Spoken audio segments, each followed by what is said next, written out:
دوستای عزیزم درود، همراهان همیشگی، امیدوارم که حال دلتون خوب باشه. با ادامه داستان زیبا و عاشقانه بامداد خمار باهاتون همراه هستم. برای عزیزانی که احیانا نمیدونن روال داستان به چه صورته، سرگذشت دختری رو بررسی میکنیم که از خانواده با نفوذ و در واقع معتبری هستش و عاشق یک پسر نجار میشه و این پاشکنی روی در واقع قواعد خانواده پذیرفته نیست و خیلی چالش های زیادی رو در این راستا داره و به ناچار پدر و مادر قبول میکنن که به عقد پسر نجار در بیاد و میخوایم ببینیم ادامه داستان به کجا میرسه. خیلی خوشحال میشم شما عزیزان اگر که در اقوام، فامیل یا اطرافیانتون کسی رو داشتین که این در واقع این کار رو انجام داده باشه و طبق نظر خانواده جلو نرفته باشه، با کسی که خودش عاشقش شده ازدواج کرده، اگه کسی رو داشتین یا میشناسین خوشحال میشم برام نظرتون رو بنویسین و بهمون بگین که آیا ادامه این جور ازدواج ها، این جور در واقع سنت شکنی ها روند خوبی داره، خوشبخت میشن این افراد یا اینکه مشکلاتی براشون پیش میاد. و همچنین پیام هایی رو گرفتم از عزیزانی که دوست دارن حمایت کنن از کانال و خارج از کشور هستن. اگر شما صفحه اول کانال برین، اونجا یک دکمه هست به اسم جوین، اگر اون رو بزنید میتونید از اون طریق از من و از کانال حمایت کنید. خیلی خیلی متشکرم. بریم که ادامه داستان رو داشته باشیم. هوا کم کم خنک می شد. اول پاییز بود. درها را رو به حیاط بسته بودند. حدود 1 ساعت به غروب مانده عاقد برای خواندن خطبه عقد آمد. بعد سر و کله رحیم و مادرش پیدا شد. رحیم در لباس نو با کت و شلوار و جلیقه و ارسیهای چرم مشکی، باز هم همان موهای پریشان را داشت. واقعا زیبا و خواستنی شده بود. اگرچه من او را در همان لباده و پیراهن یقه باز بیشتر میپسندیدم. انگار در این لباسها کمی معذب بود. مادرش زنی ریزه میزه و لاغر بود که زیور خانم نام داشت. موهای سفیدش را حنا بسته و از وسط فرق باز کرده بود که چشمهای ریز و سیاهی داشت که با سرمه سیاه‌تر شده بود. بینی قلمی و لب‌های متناسب او بی‌شباهت به بینی و لب‌های رحیم نبود. چشم‌های درشت رحیم که قهراً باید به پدرش رفته باشد. زیور خانم رفتار تند و تیزی داشت. پیراهن چیت گلدار نوعی به تن کرده بود و به محض ورود به اتاق، در حالی که از ذوق و شوق سر از پا نمی شناخت، کله قندی را که به همراه داشت بر زمین گذاشت و با 2 ماچ محکم لب‌های بزک کرده مرا بوسید و با شوق فراوان گفت: آرزوی چنین روزی رو برای پسرم داشتم.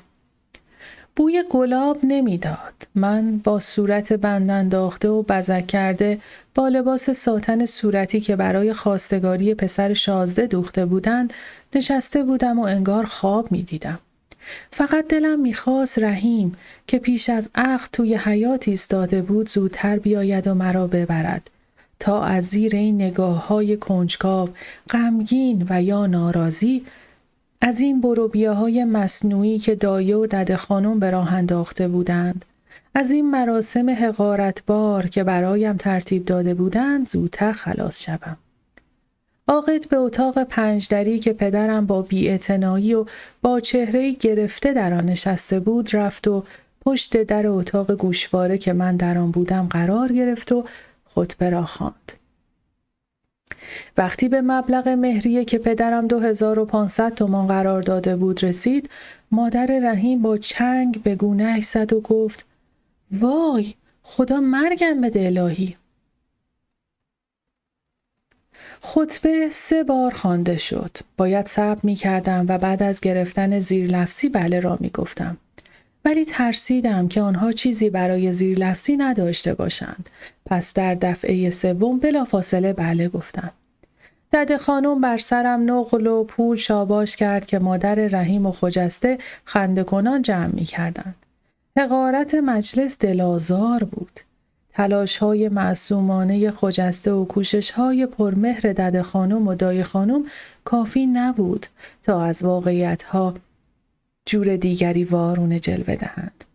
تا بر این واقعیت که پدر و مادرم این داماد را نمیخواستند سرپوش بگذارم تا تنگی دست او را پنهان کند. مادر رحیم شادمانه میخندید و نقل به دهان میذاشت. بعد اشتباه کرد. رحیم آمد و من دیگر غیر از او هیچ چیز ندیدم. همان چشمان درشت، پوست تیره و همان لبخند شیطنت بار. با کت و شلوار خواستنی تر هم شده بود. دایه دستش را گرفت و آورد و کنار من نشست. دست در جیب کرد. یک علنگوی طلا به دستم کرد و باز مرا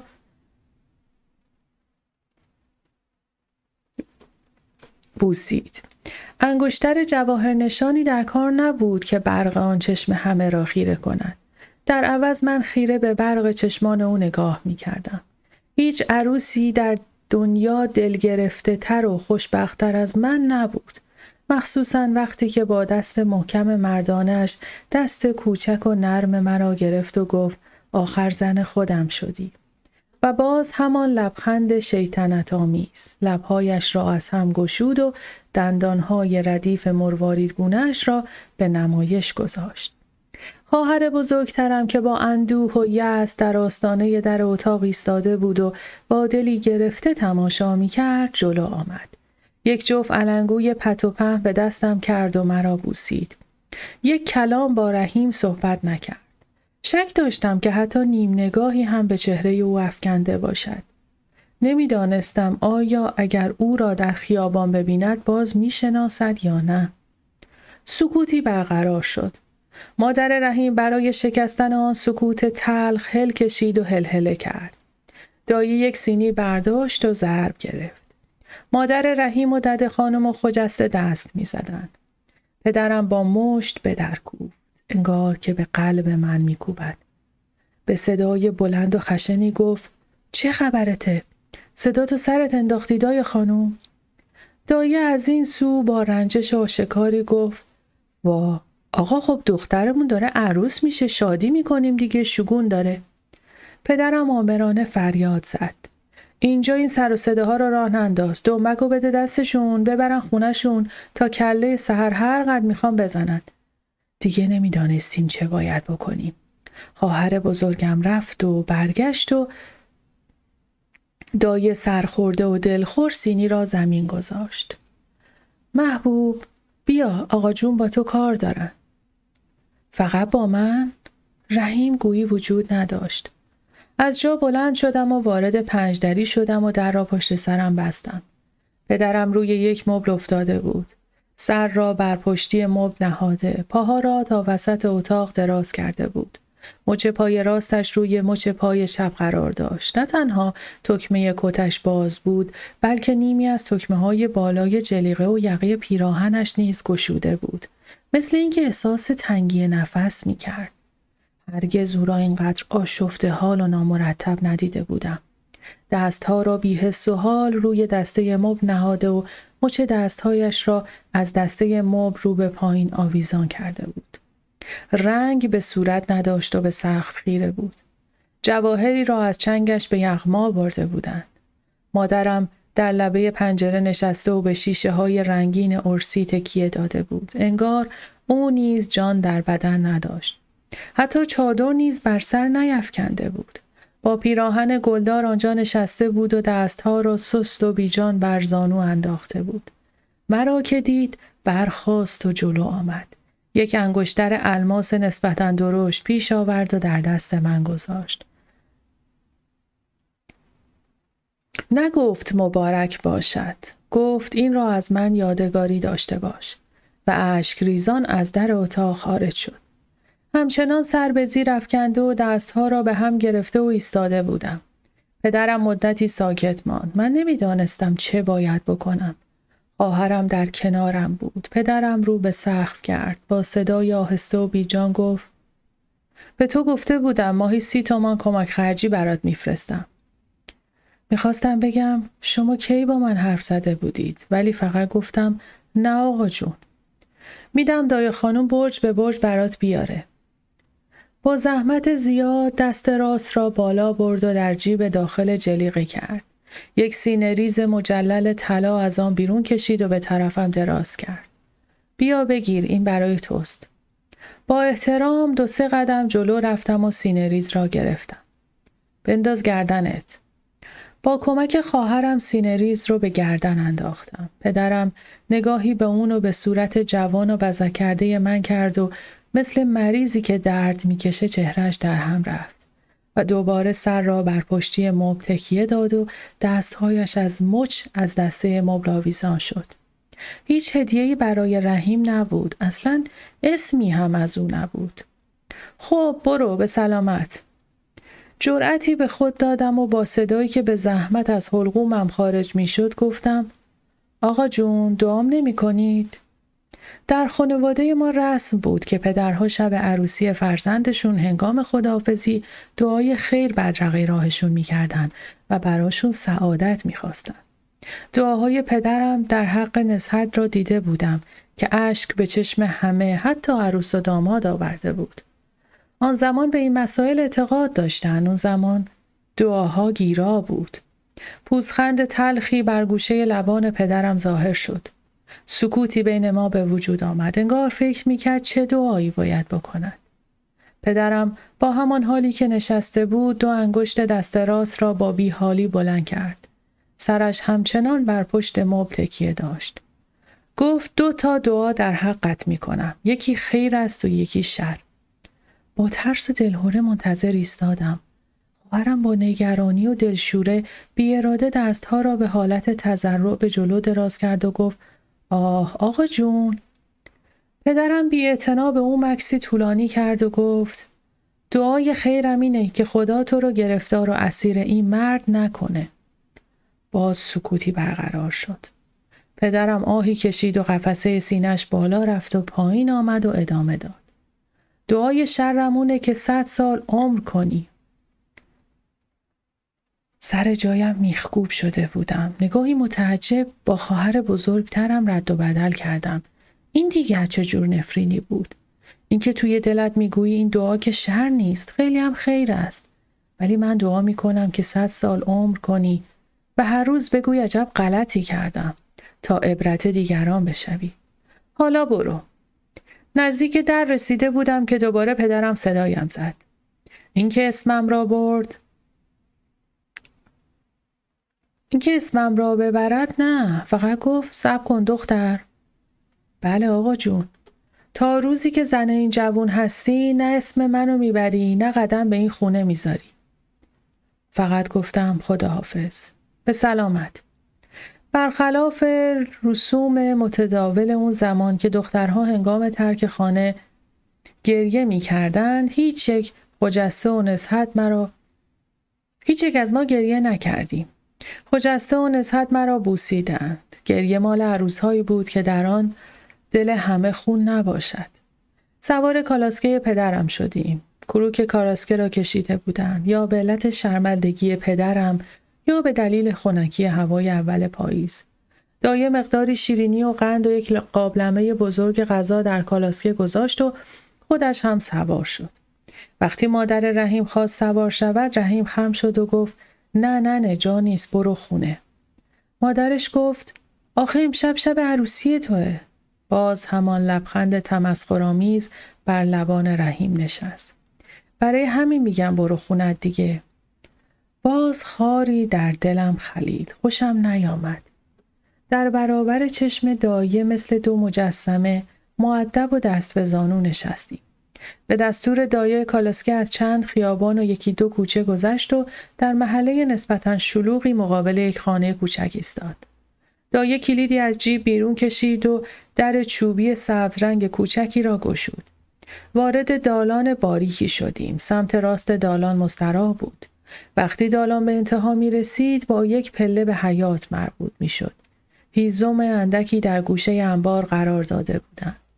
دست راست در کمرکش حیاط دهنه تاریک معبری بود که سقف ضربی از آجر داشت. این دهنه باریک با چند پله به مطبخ کوچک دود زده‌ای می رسید. میان حیاط حوض کوچکی با آب سبز رنگ لجن بسته قرار داشت. روبروی در ورودی پلکانی از گوشه حیاط بالا می رفت و به ایوان کوچکی منتهی میشد با 2 اتاق. یکی بزرگتر که اتاق اصلی بود و به اصطلاح اتاق پذیرایی محسوب میشد و با دری به ایوان باز میشد و از درون به اتاق کوچکتری راه داشت که اتاق خواب و صندوق خانه ما شد. این اتاق پنجره‌ای رو به ایوان داشت، ولی برای رفت و آمد به آن باید از اتاق اصلی که من به آن تالار می گفتم عبور کرد. چه تالاری! 4.5 متر در 5 متر. کف اتاقها را دایه با قالی خرسک فرش کرده بود و مخده‌ها ها را کنار دیوار اتاق جا داده بود. پرده گلدار نسبتاً زیبا ولی ارزان قیمتی آویزان کرده بود. در اتاق کوچکتر جنب تالار فرو رفتگی در دیوار وجود داشت. دایه جلوی آن را نیز پرده آویخته و صندوق لباسها و وسایل مرا مثل اینکه جای گنجه‌ای بود که هرگز نصب نشده بود در پشت آن قرار داده بود. روی تاقچه پیش بخاری انداخته و آن را با سلیقه از وسط جمع کرده و سنجاق زیبایی به آن زده بود، به طوری که شکل پروانه به خود گرفته بود. روی آن بالای تاقچه یک چراغ لاله و یک آینه کوچک و شانه گذاشته بود. من عروسی بودم که حتی آینه و شمعدان نداشت. لاله دیگر در اتاق بزرگتر یا به قول من حسرت زده در تالار بود. در این اتاق پذیرایی نیز 2 پنجره رو به ایوان در 2 طرف در ورودی قرار داشت. یک باغچه کوچک 2 متر در 1 متر در کنار حوض بود، خشک مثل کویر. تمام وسعت آن خانه به 150 متر نیز نمی رسید. دای خانم اساس را از کالاسکه پیاده می کرد و در آشپزخانه یا اتاق پذیرایی می گذاشت. من پا به حیاط گذاشتم و مات و مبهوت به در و دیوار خیره شدم. تمام این خانه به اندازه حیاط خلوت خانه پدریم نیز نمی شد. آن عروسی فقیرانه و این خانه محقر و آن روز سخت و دردناک که روز ازدواج من بود مرا از پا افکنده بود. آب انبار کوچکی درست زیر اتاق بزرگ قرار داشت و من می ترسیدم که سقف آب انبار که کف اتاق بود فرو بریزد و ما را در کام خود بکشد. خسته در کنار دیوار ایستاده بودم و به کف آجری و در و دیوار حیاط که در سایه روشن اول غروب غریب و غمبار می نمود چشم دوخته بودم. بره آهویی بودم که در دشتی خشک و غریب تنها و سرگردان مانده و در پشت سرش شکارچی و مقابلش دل شکسته و تنها. گله‌مند از پدرم، از مادرم و از دنیا. سرزمینی مرموز و ناشناخته گسترده بود در جلوی من. دلم می‌خواست رحیم نیز کنار من باشد، ولی او درگیر رفت و آمد و کمک به دایه جان بود. این خانه که برای او نیز تازه بود ظاهراً در چشم او جلوه دیگری داشت. از اتاق خارج شد. متوجه من شد که کز کرده بودم و هنوز در گوشه حیاط به دیوار تکیه داده بودم. کنارم آمد و دست راست را بالای سرم به دیوار تکیه داد و مرا در سایه وجود خودش قرار داد. اولین دفعه‌ای بود که آن موهای پریشان و آن لبخند شیطنت آمیز را این همه از نزدیک می دیدم. پرسید: چرا اینجا وایسادی؟ بفرمایید توی اتاق، شب رو تشریف داشته باشید. لبخند زد و دندانهای سفید و محکمش پدیدار شدند و باز دل من ضعف رفت. انگار هر آنچه اندوهبار بود با جریان ملایم همچون مه در زیر تابش نور خورشید محو و نابود شد. چنان بر من و بر روح من استیلا یافته و زلالی از قلبم شسته بود که با یک نگاهش، با یک لبخندش، با یک کلامش به زانو در می آمدم. اگر لازم می شد 1 بار دیگر می جنگیدم. بار دیگر شکوه و جلال جشن‌های مجلل ازدواج را زیر پا می گذاشتم. در یک آلونک خانه می کردم، ولی فقط به شرط آن که این مرد این گونه برابرم خیمه بزند و بر سرم سایه بیفکند.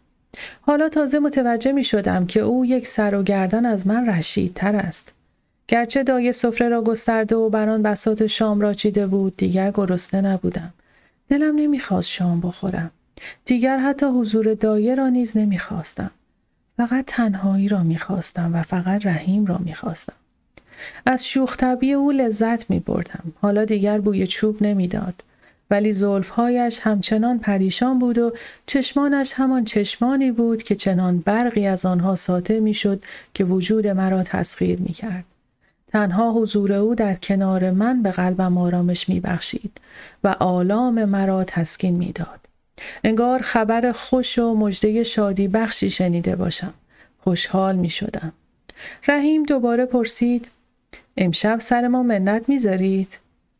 سرم رو به دیوار تکیه دادم و چشمهایم را بستم و گفتم امشب و هر شب. سرش را به عقب انداخت و به قهقه خندید. شیفته تر شدم. دایه لاله ها را روشن کرد و در تاقچه اتاقها گذاشت و ما را برای خوردن شام صدا کرد. بعد از مدتها توانستم یک شکم سیر غذا بخورم. نمیدانم به خاطر آن بود که فشار پدر و مادرم از سرم برداشته شده بود و از قفسی که در آن تحت نظر بودم رها شده بودم و مسیر زندگیم به اختیار خودم واگذار شده بود. بدون ترس، واهمه، سرخوش شده بودم یا به دلیل آنکه به آنچه می‌خواستم رسیده بودم. حال پرنده ها را داشتم. دایه از جا برخاست و دل من فرو ریخت. گفت: محبوب جان، منم باید برم. میدونی که منوچهر بهونه منو میگیره. خانم گفتن زود برگردم و به اون برسم. آخه خانم جونت خیلی خسته است. مادرم خسته بود.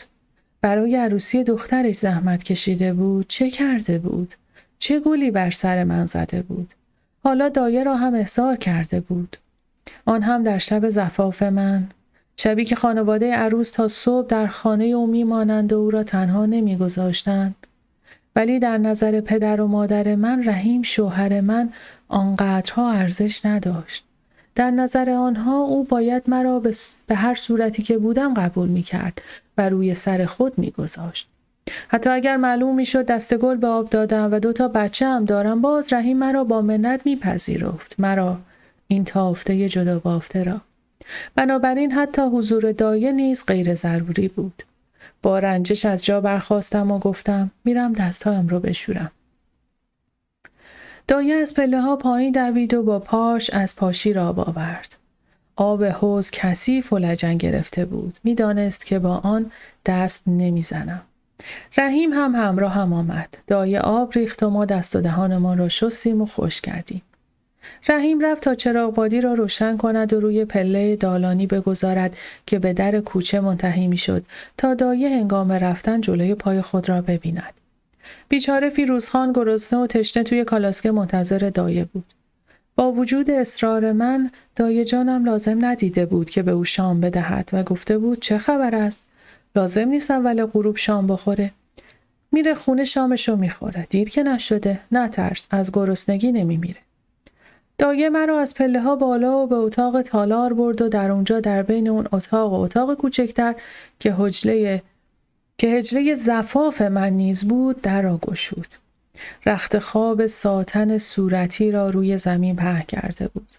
هر 2 چراغ لاله را که شمع در آنها میسوخت به آنجا آورد و در 2 طرف تاقچه نهاد. لاله های رنگین روشن با نقش ناصرالدین شاه که با سیبیل های چخماقی از روی تاقچه به من نگاه می کردن. دایه دست مرا گرفت و گفت بشین. تنم می لرزید. چهرم به سوی در بود. روی لحاف 2 زانو نشستم و دستها را بر زانو نهادم. مثل مرغ سرکنده بودم. انگار میان دود و مه احاطه شده بودم. منتظر ناشناخته‌ای بودم که جاذب و موحش بود. تنها بودم، بیکس بودم، طرد شده بودم. با این همه به تنها پناهی که بعد از این در زندگی داشتم دل سپرده و امیدوار بودم. دایه 60 تومان در کف دست من نهاد و گفت خودت خرجش کن. این رو آقا جانت دادن تا به تو بدم. مکسی کرد و افسود. سفره رو جمع کردم ولی فرصت نکردم ظرفا رو بشورم. خانم جون منتظره. گفتن زود برگردم. شوهرت بد مردی نیست. ماشاءالله مقبوله. ولی چاک کار رو از اول بگیر. مبادا یادت بره که خودت کی هستی ها. از اول کار کوتاه نیا. دلم میخواست امشب اینجا بمونم. خانم جانت اجازه ندادن. ولی مرتب میام و بهت سر میزنم. نمیفهمیدم چی میگه. گیج بودم، منگ بودم، هول بودم.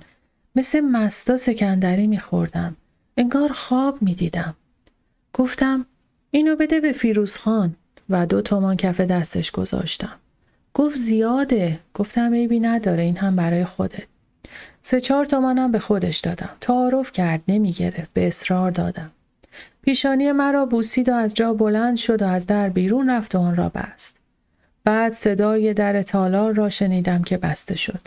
سپس صدای پای او را بر پله ها و صحبتهایش را با رحیم که می گفت جان شما و جان محبوبه و خداحافظی کرد. صدای کشکش قدم ها، صدای بسته شدن در کوچه، صدای پای اسب‌ها و چرخ‌های کالاسکه را شنیدم که در خانه بزرگ پدری هرگز شنیده نمی‌شد. چقدر این خانه به کوچه نزدیک بود. دایه رفت، گذشته من رفت، زندگی بیخیال و کودکانه من رفت. باید ول کنم. باید این فکرها را از سر بیرون کنم.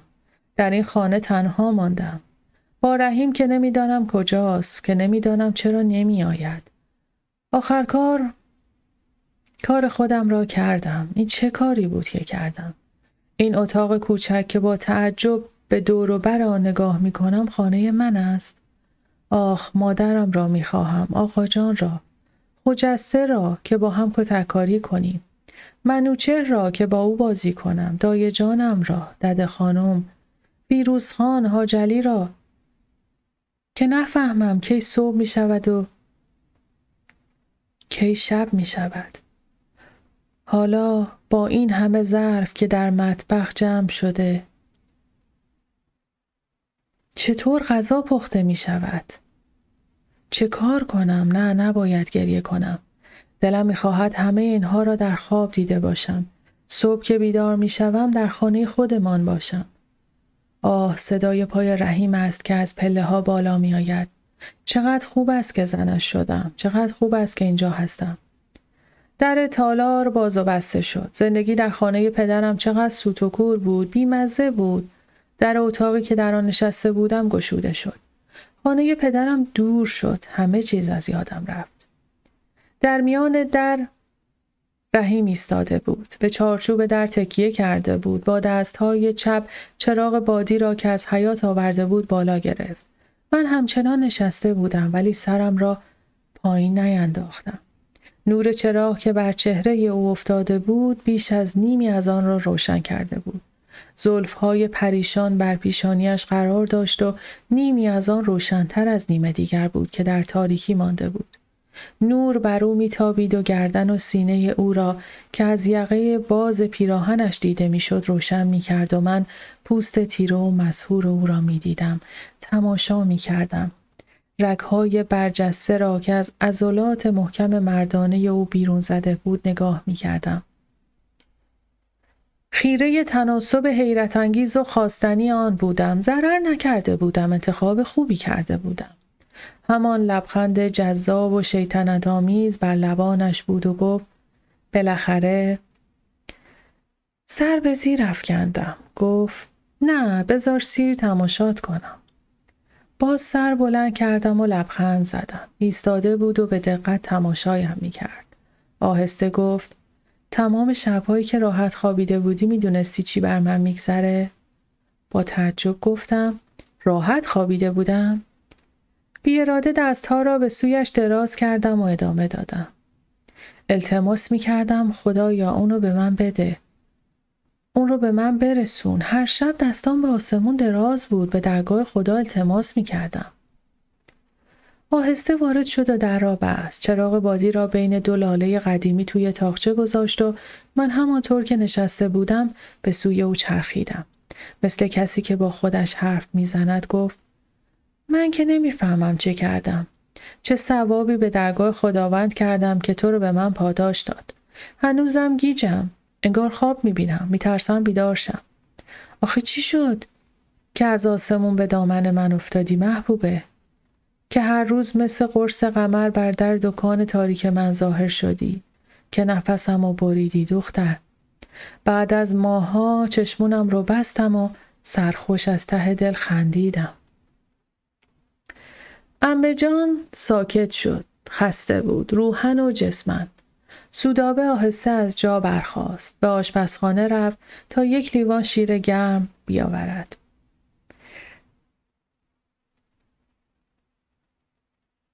ساعت 5 بعد از ظهر شده بود. وقتی برگشت عمه جان روی صندلی به خواب رفته بود. سودابه لیوان شیر را روی میز گذاشت و اندوهگین به باغ خیره شد. عمه جان از خواب پرید. سودابه لیوان شیر را به دستش داد. بخورید عمه جان. اگه خسته شدید باقیش بمونه برای فردا صبح. فقط همین امشب حالشو دارم. اشتیاقشو. نه جونم، خسته نیستم. قصه 1001 شب که نیست که هر روز بخوام برات بگم. ساکت شد و در حالی که جرعه جرعه شیر را می نوشید با افسوس انگار با خودش صحبت می کند آهسته و زیر لب گفت گرچه دست کمی هم از 1001 شب نداره. عمه جان لیوان را به دست سودابه سپرد و ادامه داد. کجا هستم؟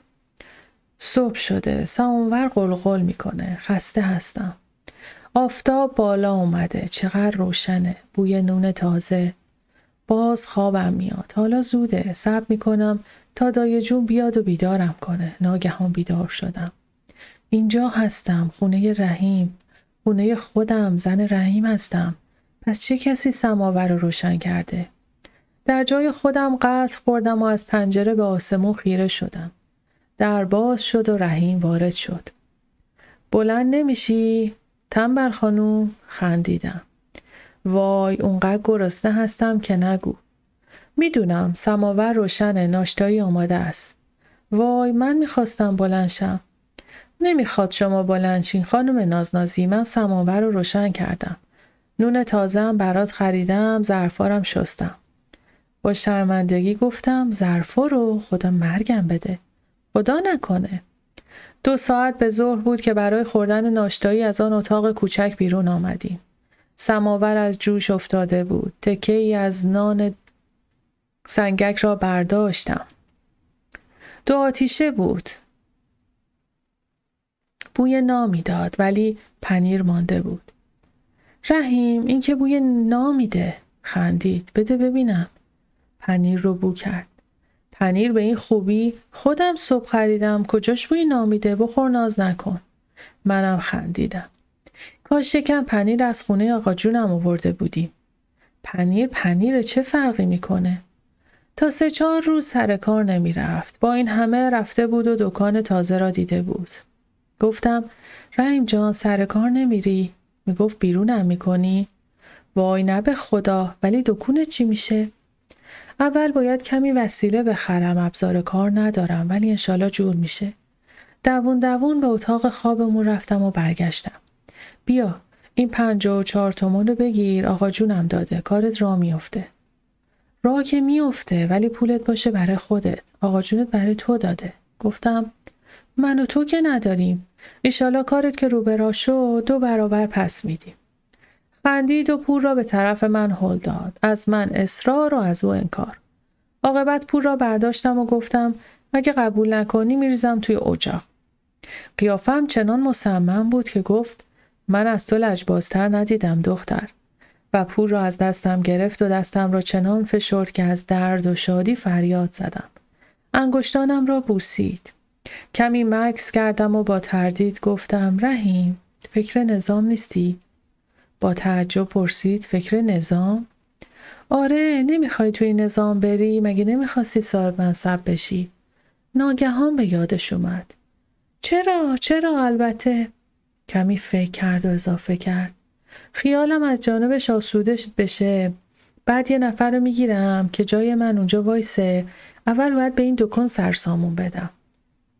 با همون نگاه شوخ در چشمانش خندید. البته اگه عاشق بیشه از آب در نیاد و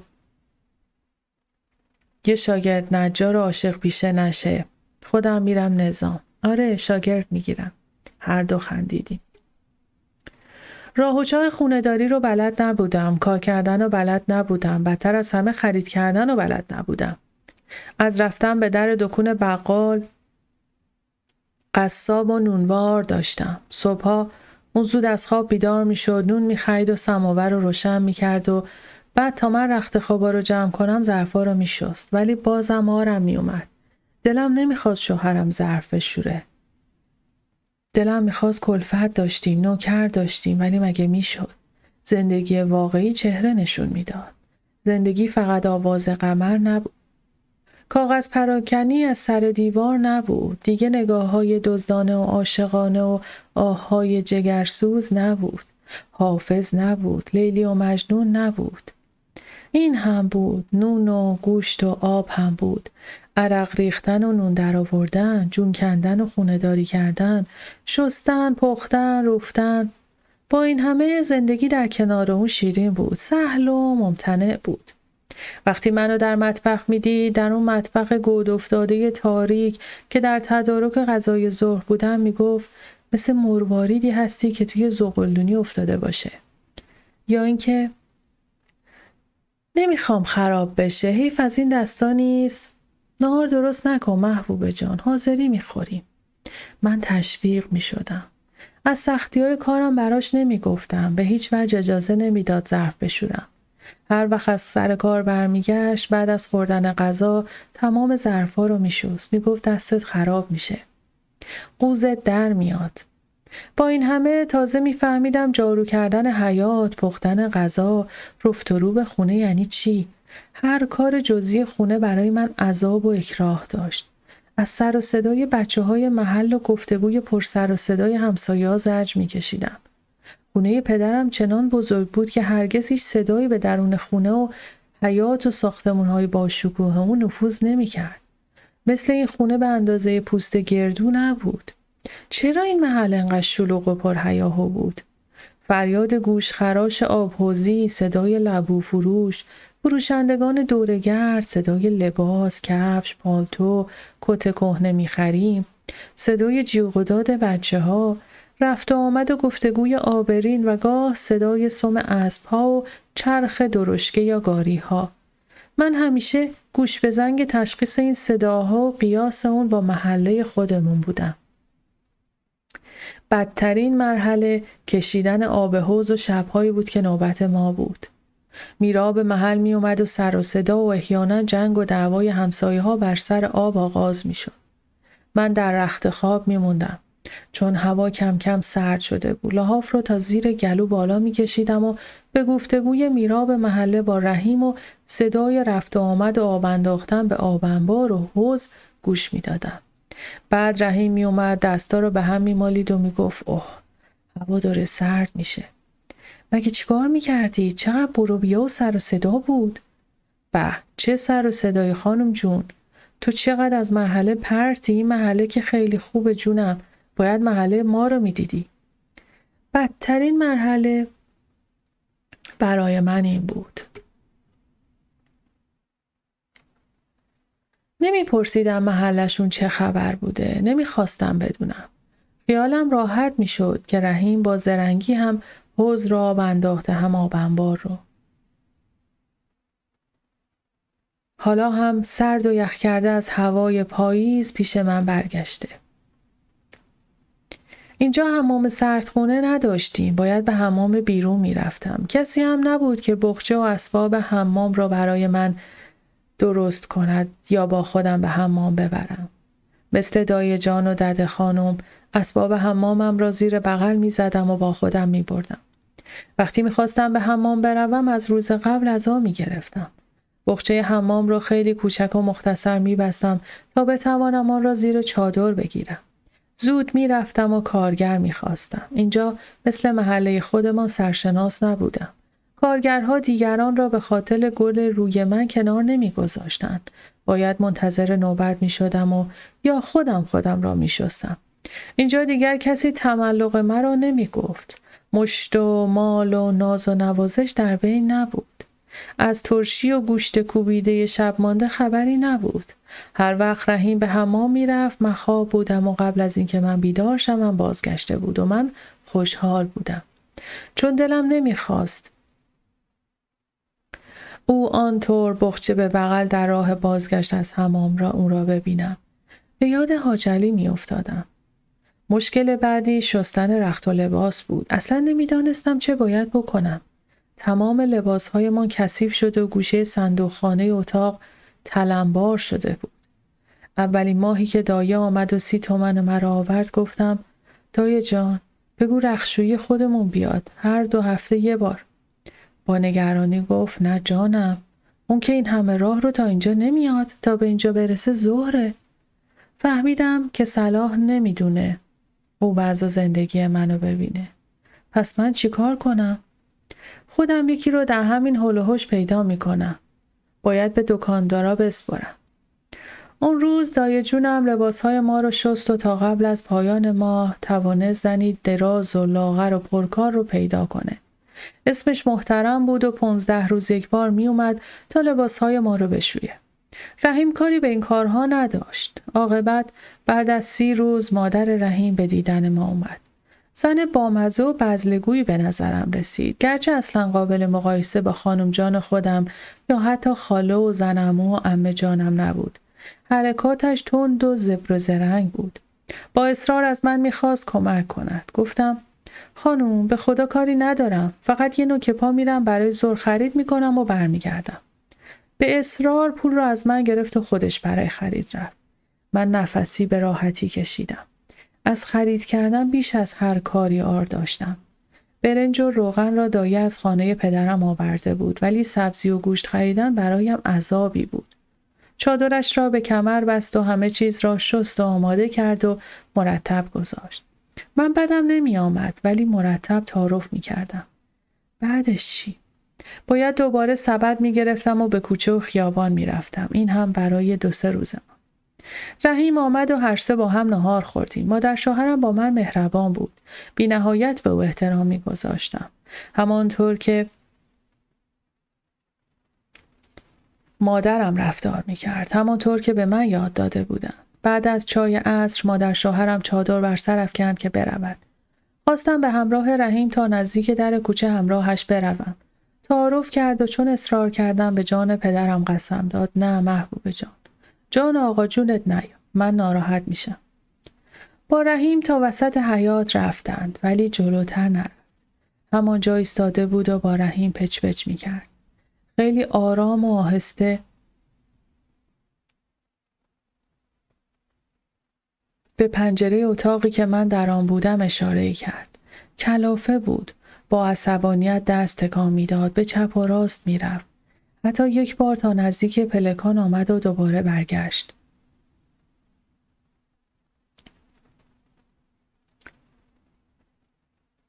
در نهایت مادر شوهرم انگشت اشاره را با عصبانیت به سوی او تکان داد، انگار تهدیدش میکرد. کم کم صدایشان بلند میشد. فقط شنیدم که رحیم میگفت صداتو بیار پایین میشنوه. دوباره نجوا کنان شروع به جدال کردند و بعد ناگهان مادر شوهرم مثل برق چرخید و با عصبانیت به سرعت به طرف در رفت و در را گشود و خارج شد و در را پشت سرش محکم بست. رحیم وسط حیاط انگار خشک شده بود. مدتی ایستاد و به سوی در کوچه خیره ماند. بعد سر را پایین انداخت و به فکر فرو رفت. آن وقت آهسته آهسته به سوی تالار، همان تالار کوچک و محقرانه به راه افتاد و سرافکنده از پله ها بالا آمد. چی شده رحیم؟ هیچی، مگه قرار بود چیزی بشه؟ نه، ولی مثل این که با مادر جر و بحث داشتید. نه، داشتیم خداحافظی میکردیم. با خنده گفتم این رسم خداحافظیه؟ ولم کن محبوبه، تو دیگه دست از سرم بردار. کلافه بود. یه جا بند نمیشد. سکوت کردم. نمیخواستم با عتاب و خطاب صحبت کنم. انگار التماس میکرد. هر گرفتاری بود یا خود به تنهایی آن را حل میکرد یا عاقبت برای درد و دل به سویم پناه میآورد. تا شب حالت طبیعی نداشت. شام میخوری؟ نه، میل ندارم محبوب، تو تنها بخور. تاقچه جلوی پنجره اتاق فقط 0.5 متر تا زمین فاصله داشت. رحیم رفت و لب تاقچه پنجره نشست. آرنج ها را به زانو تکیه داد و سر به زیر انداخته بود. چه فکری این طور آزارش میداد؟ مادرش چه گفته بود؟ حتما به من مربوط میشد.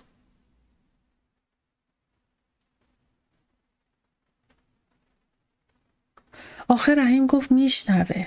حتما منظورش من بودم. لابد من بودم که نباید میشنیدم. رفتم کنار پایش روی زمین نشستم. رحیم جان، اگه تو شام نخوری منم نمیخورم. بگو چی شده؟ موضوع مهمی نیست، خودم یه کاری میکنم. خب بگو بدونم، من کار بدی کردم؟ سر بلند کرد و لبخند محزونی به رویم زد و پرسید مگه میشه تو کار بدی بکنی؟ پس چی شده؟ چرا نمیگی؟ آخه میترسم ناراحت بشی، خودم یه فکری براش میکنم. دیگه داشتم دیوونه میشدم. یعنی چی؟ برای چه فکری میکنه؟ چه مسئله‌ایه که اینقدر زجرآوره که شنیدنش منو ناراحت میکنه؟ با بی‌طاقتی پرسیدم رحیم، من که دیوونه شدم، تو رو به خدا بگو چی شده؟ به خدا ناراحت نمیشم، اینطوری بیشتر زجرکشم میکنی، چرا حرف نمیزنی؟ مکسی کرد و به کف دستهایش خیره شد، انگار خجالت میکشی چیزی بگوید. عاقبت با صدایی که به زحمت از گلویش بیرون میآمد گفت من چیزی از کسی قرض گرفتم. یعنی من نگرفتم، مادرم برام گرفته. حالا طرف مالشو میخواد. دلم کمی آرام گرفت. خب این که چیزی نیست، منو ترسوندی، مالشو پس بده. حالا مگه مالش چی بوده؟ به کف اتاق خیره شده بود و انگشت دستها را در یکدیگر فرو برده بود. گوشواره‌ای که سر عقد به تو دادم. انگار کاسه آب سردی بر سرم فرو ریختن. یخ کردم، وا رفتم. جلوی خودم را گرفتم تا آه از نهادم بر نیاید. مدتی سکوت برقرار شد. آهسته و شرمنده ادامه داد. میخواستم پول جمع کنم و پولشو بدم، ولی مادرم میگه نمیشه. یارو خود گوشواره رو خواسته محبوب. من بهترشو برات میخرم. از دلم خون میچکید.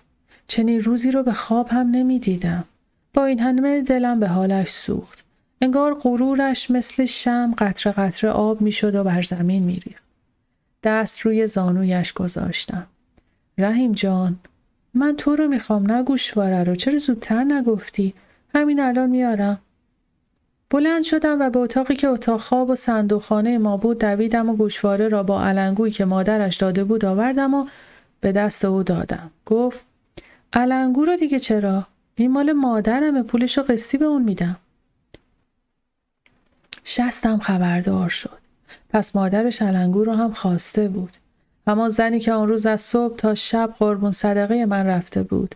همون زنی که دلم میخواست به جای مادرم قبولش کنم، اینطور آب زیر کاه از آب در آمده بود. گفتم پس مادرت علنگو رو هم خواسته دیگه، ببر همه رو پس بده. از جا بلند شد و رو به پنجره ایستاد و گفت خب میگه یادگار شوهرمه. اینا رو برای حفظ آبروی تو دادم. لازم بود سر عقد به زنت یه چیزی بدم. باز مکث کرد و افسود. اگه دوستشون داری پولشو به مادرم میدم، قسطی میدم. از هر چی طلا و جواهر بود نفرت پیدا کردم. گفتم نه رحیم، ببر بده. من از تو هیچ چیز نمیخوام. من که برای طلا و جواهر زن تو نشدم. دوباره روی تاقچه نشست و دستهای من را گرفت. محبوبه، من شرمنده تو. دست روی دهانش گذاشتم. دنیا برای من همان گوشه کوچک اتاق بود. گفتم نه نگو رحیم، این حرفا رو نزن، فدای سرت. کف دستم را بوسید و گفت من این دستای کوچیک و غرق علنگوی طلا میکنم. به این گوشای ظریف گوشواره الماس میکنم. به این گردن سپید سینه‌ریز میبندم. حالا میبینی. یه روزی که پولدار بشم به خاطر تو اگه شده شب و روز کار میکنم. جون میکنم، این کارو میکنم. اگه نکردم حالا میبینی. بذار امسال بگذره. بذار این دکان سر و سامون بگیره. میرم توی نظام محبوب جان. هر کار که تو دوست داری میکنم. از ذوق قند توی دلم آب میکردن. از شوق به گردنش آویختم. گور پدر دستبند، گور پدر گوشواره. انگار همه دنیا چشم در آورده بودن و منو نگاه میکردن. از کنار کوچه میرفتم و پیچه رو روی صورتم انداخته بودم. بچه‌ها بعضی کثیف و بعضی تر و تمیز تک و توک توی کوچه ولو بودن. زندگی جریان عادی خود را داشت. رفت و آمد گاری‌ها، درشکه‌ها، فروشندگان دوره‌گرد و زن‌های خانه‌دار که برای خرید می‌رفتند. رفت و آمد مردم عامی، کسبه گرفتار، کارهای روزانه، سر و کله زدن با مشتری یا شاگرد دکان. بعضی نیز سینه آفتاب نشسته و از فرط بیکاری شپش از یقه لباس خود می‌گرفتند. و من دختر بصیرالملک پای پیاده تک و تنها سبد به دست به دکان بقالی و قصابی و سبزی فروشی می رفتم. نمیخواستم دردم را به رحیم بگویم که قصه بخورد. دلم میخواست برایش همسر کاملی باشم. گفتم سلام آقا، سبزی پلو دارید؟ سبزی فروش با تعجب به من نگاه میکرد و با لحنی جاهل مآبانه میگفت پس اینا علفه؟ عجب لات بی سر و پاییست. این چه طرز حرف زدنه؟ شیطان میگه برگردم و بروم، اما نهار نداریم. اگه از اینجا نخرم از کی باید بخرم؟ سبزی فروش محله است. همیشه به او سر و کار خواهم داشت. از قصاب 2 کیلو گوشت میخواستم. میپرسید مهمون داری آبجی؟ نه مهمون نداشتم. من بودم و رحیم. ولی از اونجا که در خانه پدرم کمتر از 2-3 کیلو گوشت روزانه نمیخریدیم، از اونجا که حاجلی همیشه به دستور مادرم به اندازه 2-3 نفر هم غذا اضافه درست میکرد، من خجالت میکشیدم کمتر از این مقدار گوشت بخواهم. هنوز از چارک و سیر عار داشتم. میخواستم بگویم به تو چه، من مهمان دارم یا نه؟ تو بهتر میدانی یا مادرم؟ تو واردتر هستی یا حاجلی؟ ولی مثل اینکه یارو زیاد هم بد نمیگفت.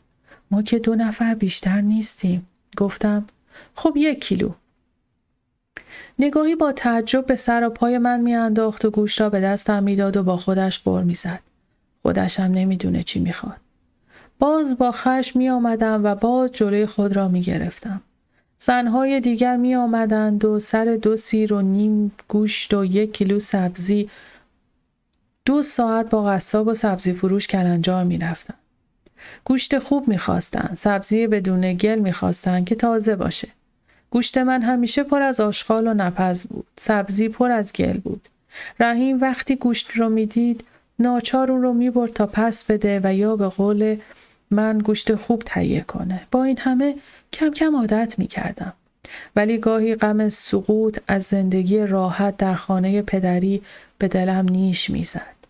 ولی فقط گاهی که رحیم نبود. گاهی که کارهای خانه به من فشار می آورد. گاهی که خیلی تنها بودم. باز سر ماه شد و دایم آمد. 30 تومان را آورد و از احوالم پرسید. پدر و مادرم سلام نرسانده بودند. از من پرسید که راضی هستم، خوشحال هستم یا نه. البته که بودم.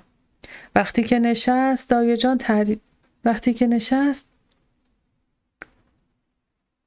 جون تعریف کن. خانم جون چطوره؟ آقا جون حالش خوبه؟ منوچه، خجسته، فامیل همه خوبن؟ آره ننه خوبن الحمدلله. خجسته سلام رسون. نصحت چطوره؟ شوهرش، پسرش؟ دایه خندید. الهی آتیش به جون نصحت نگیره با اون دسته گلی که به آب داده. هیجان زده گفتم چیکار کرده دایی جون، چیکار کرده؟ هیچی، از همون کارهای همیشه، از همون کلفتایی که همیشه میگه. به کی گفته دایی جان؟ برام تعریف کن چیکار کرده. دایم سرحال و سردماغ بود. هیچی، رفته بود یه جا مهمونی، اتفاقا دختر عطاالدوله هم اونجا بوده که برادرش خواستگار تو بوده، یادته؟ آره که یادمه. همون دختری که خیلی هم زشت بود. بله همون که انگار از دماغ فیل افتاده بود. وقتی صحبت خوب گل میندازه. دختر عطاالدوله از اون طرف اتاق بی مقدمه جلوی همه بلند به نصحت که این طرف اتاق بوده میگه خب نصحت خانم به سلامتی، شنیدم محبوب خانم عروس شدن، مبارک باشه. نصحت میگه فوراً فهمیدم میخواد نیش و کنایه بزنه. گفتم سایه شما کم نشه و شروع کردم با خانم بغل دستی صحبت کردن. ولی اون دست بر نمیداره و میگه گویا خاطرخواهم شده بودن. نصحتم با کمال پررویی میگه بله چه جورم خانم، 1 دل نه 100 دل. بعد شازده خانم میگه ما اول که شنیدیم اصلا باورمون نشد، بعدتون نیادا، ولی آخه حیف از محبوب خانم نبود با یه نجار، ما که خیلی تعجب کردیم. نصحت میگه من که از اول خودم را آماده کرده بودم تکانی به هیکل خودم دادم. ماشاءالله هیکل نصحت جونم که به قاعده خمره است. دایه خندید، منم خندیدم و گفتم وای دایه جون خدا مرگم بده، این حرفا چیه که میزنی؟ ولی بدنم از اندوه و خشم میلرزید. به روی خودم نیاوردم. دایه جونم گفت مگه دروغ میگم؟ قربونش برم عیالواریه دیگه. بله همونطور که نشسته بوده هیکلشو میچرخونه و کجکی پشت به اون میشینه، نه میذاره نه برمیداره، جلو همه میگه وا چرا باورتون نشد خانم؟ کار تعجبی که نکرده، با یه جوون ازدواج کرده، حالا نجاره که باشه، کار که آر نیست. شما که توی 16 هستید باید چشم و گوشتون از این حرفا پر باشه. تعجب کار طاهر خانم داره که قصه خوشنامیش مثنوی 70 من کاغذه. گفتم همینطور گفته جلوی همه؟ خواهر زن عطاالدوله رو گفته؟ خاله دختره رو؟ اون چی؟ وای دایه جون خدا مرگم بده. گفته چی داشته بگه؟ اون صداش در نیامده. بعدم سردرد و بهونه کرده بلند شده رفته. خانم جون دون نصحت رو دعوا کردن و گفتن خیلی بد حرفی زدی. ولی نصحت جونم برگشت گفت چرا؟ مردم خودشون هزار ننگ دارن، انگار نه انگار. حالا من بشینم دختره بد ترکیب بوزینه جلوی همه ریچار بارم کنه؟ نه خانم جون، من مثل شما نیستم که دائم ملاحظه اینو اونو بکنم و توی دلم خون بخورم. من مثل شما از این و اون نمیخورم. بذار بگن نصحت بیچاک و دهنه. بذار از من حساب ببرن. این مردمی که کور عیب خود و بینای عیب دیگرونن حقشون همینه. چقدر نصحت برام عزیز بود. خوب حق اون رو کف دستش گذاشته بود. گفتم چقدر با دایه خندیدیم. دایه جان از طرف من نصحت رو ببوس. آن لپای توپلش رو محکم ببوس. بگو دستت درد نکنه. خوب حقش رو کف دستش گذاشتی. بگو دلم برات تنگ شده. چانه‌ام لرزید که گریه آغاز شود. جلوی خودم رو گرفتم. وقتی دایه میرفت اونو بوسیدم. انگار آقا جونم رو میبوسم، مادرم رو میبوسم، نصحت و خجسته و منوچهر رو میبوسم، خاک کوی دوست رو میبوسم. وقتی که اون رفت پول رو سر تاقچه گذاشتم. ظهر که رحیم اومد خوشحال بود. سفارش کار گرفته بود. پرسیدم از کی؟ از یکی از نجارایی که سرش خیلی شلوغه. میگفت تمام در و پنجره خونه یکی از اعیان و اشراف رو دست گرفته و حالا که دید نمیرسه کار رو به موقع تموم کنه، کار منو دید و پسندید. جزئی از اون کارا رو به من سپرد. از جیبش 5 تومان بیرون آورد و کنار پولای من گذاشت روی تاقچه. بیانه گرفته بود. از کار گرفتن اون خوشحال بودم. میدونستم کارش نقص نداره و اگه دنبالشو بگیره خیلی زود ترقی میکنه. ولی از طرز حرف زدنش مکدر میشدم. دلم نمیخواست بگه اعیان و اشراف. وقتی این اصطلاح رو به کار میبرد انگار از پایین به بالا نگاه میکرد. من هم به حکم اون که همسر اون بودم ناگزیر شانه به شانه اون و تا حد اون پایین کشیده میشدم. دلم میخواست بگه یکی از ما، یا نمیدونم یه چیز دیگه، هر چیز دیگه‌ای که ممکن بود. آخه دختر یکی از همین اعیان و اشراف در خونه اون بود، ولی انگار اون اصلا متوجه این نکته نبود. آیا میل به بالا اومدن نداشت؟ جای خود را در همون زندگی قبول کرده بود و اون را عادی می‌دونست. احساس خفت نمی‌کرد. اشتیاقی برای ترقی نداشت. نمی‌خواست بال در بیاره و به سوی اوج پرواز کنه. نمیدونم چطور بگم، ولی خاطرم مکدر شد. به خصوص بعد از شنیدن حرفای دختر عطاالدوله بسیار اندوهگین بودم. به دنیای غریبی وارد شده بودم. لبخندی برای تشویق اون بر لب آوردم که محزون بود. بیچاره نمیفهمید چه دردی دارم. فوراً پرسید ناراحتی محبوبه؟ از چی؟ نمیدونم. نه ناراحت نیستم. فقط دلم برای خانم جونم تنگ شده، همین.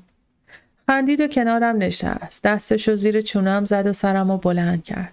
با اون چشای وحشی در چشمونم نگاه کرد و گفت دیگه از این حرفا نزنی ها. حالا دیگه باید خودت کم کم خانم جون بشی.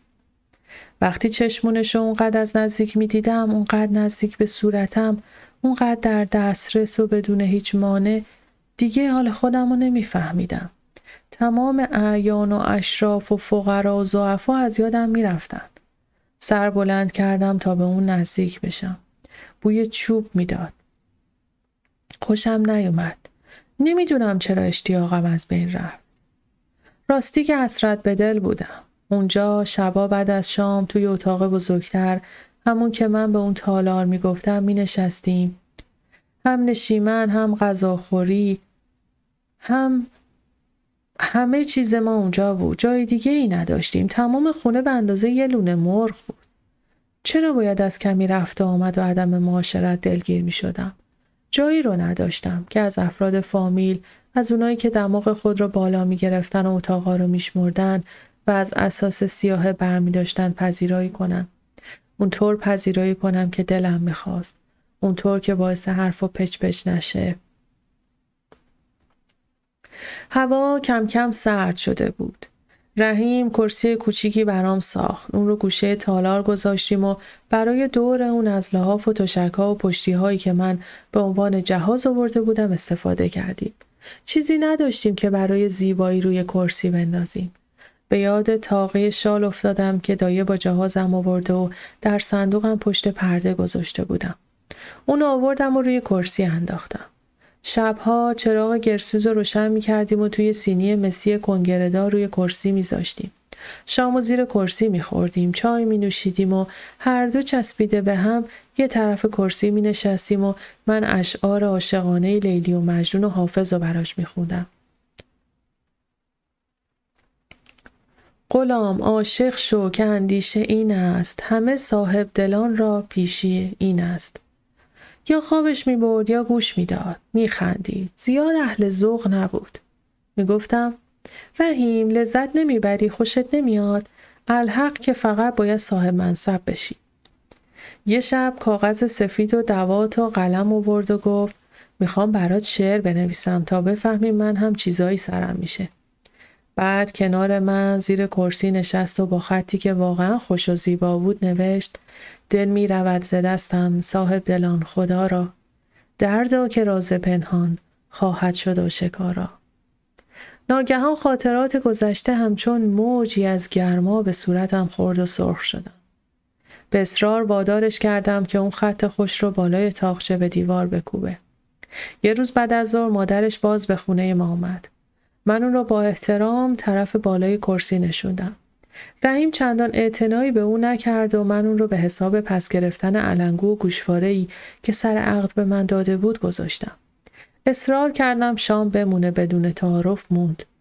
مرتب پرحرفی میکرد و میخندید. دندانهای سفید و محکمی داشت. اگه رد پای زمان را از چهرش برمی داشتیم، همون بینی و لب و دهان رحیم برجا میموند.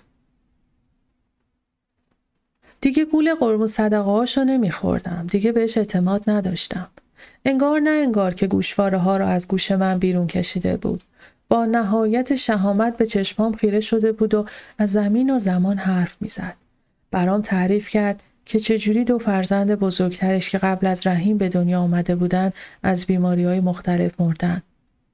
قوت زانوی او، نور چشمش و چقدر آرزوی دامادی او را داشته. هر دو هم پسر. که چطور رحیم همه چیز اونه. من به احترام مادر شوهرم روبروی رحیم که تا خرخره زیر کرسی فرو رفته بود نشسته بودم. رحیم غرغر کرد. ننه چقدر حرف میزنی؟ تخم مرغ به چونت بستی؟ اون شب هر سه زیر کرسی خوابیدیم و باز من دلم گرفت. صبح مثل همیشه رحیم زودتر از من بیدار شد و بساط ناشتایی رو کنار اتاق برپا کرد. دلم میخواست از جا بلند بشم و کمکش کنم ولی خسته بودم و تنبلی کردم. موقعی که پای سماور نشستم تا برای همه چای بریزم چشمان مادرش برقی زد و به رحیم گفت رحیم مگه مرغت میخواد تخم طلاشو بذاره؟ معنی حرف اونو نفهمیدم و پرسیدم چی گفتید خانوم؟ رحیم با بی‌اعتنایی در حالی که یک آرنج رو روی زانو نهاده و چای رو در نعلبکی ریخته فوت میکرد، حالتی که من از اون بدم میومد گفت نه خیر حامله نیست، هیچی. میپرسه تو حامله هستی یا نه؟ مادرش پشت چشمی نازک کرد و گفت آخه وقتی دیدم محبوب جان صبح بلند نشد چای درست کنه پیش خودم گفتم حتما خبراییه. محبوب جان رحیم خیلی خاطرتو میخواد، توی خونه خودمون دست به سیاه و سفید نمیزد. از غیظ آتیش گرفتم. توقع شنیدن این حرفا رو نداشتم. در خونه پدری کسی از گل بالاتر به من نگفته بود. چه برسه به نیش و کنایه. با ملایمت و ادب گفتم خب خانوم منم در خونه خودمون دست به سیاه و سفید نمیزدم. به قهقه خندید و به لحن طنزآلودی گفت خب همینه که لوس شدی دیگه مادر جون. آهسته استکان چای خود را بر زمین نهادم و نشستم. دلم میخواست جواب دندان شکنی به او بدهم. بغض گلویم را گرفت ولی بلد نبودم.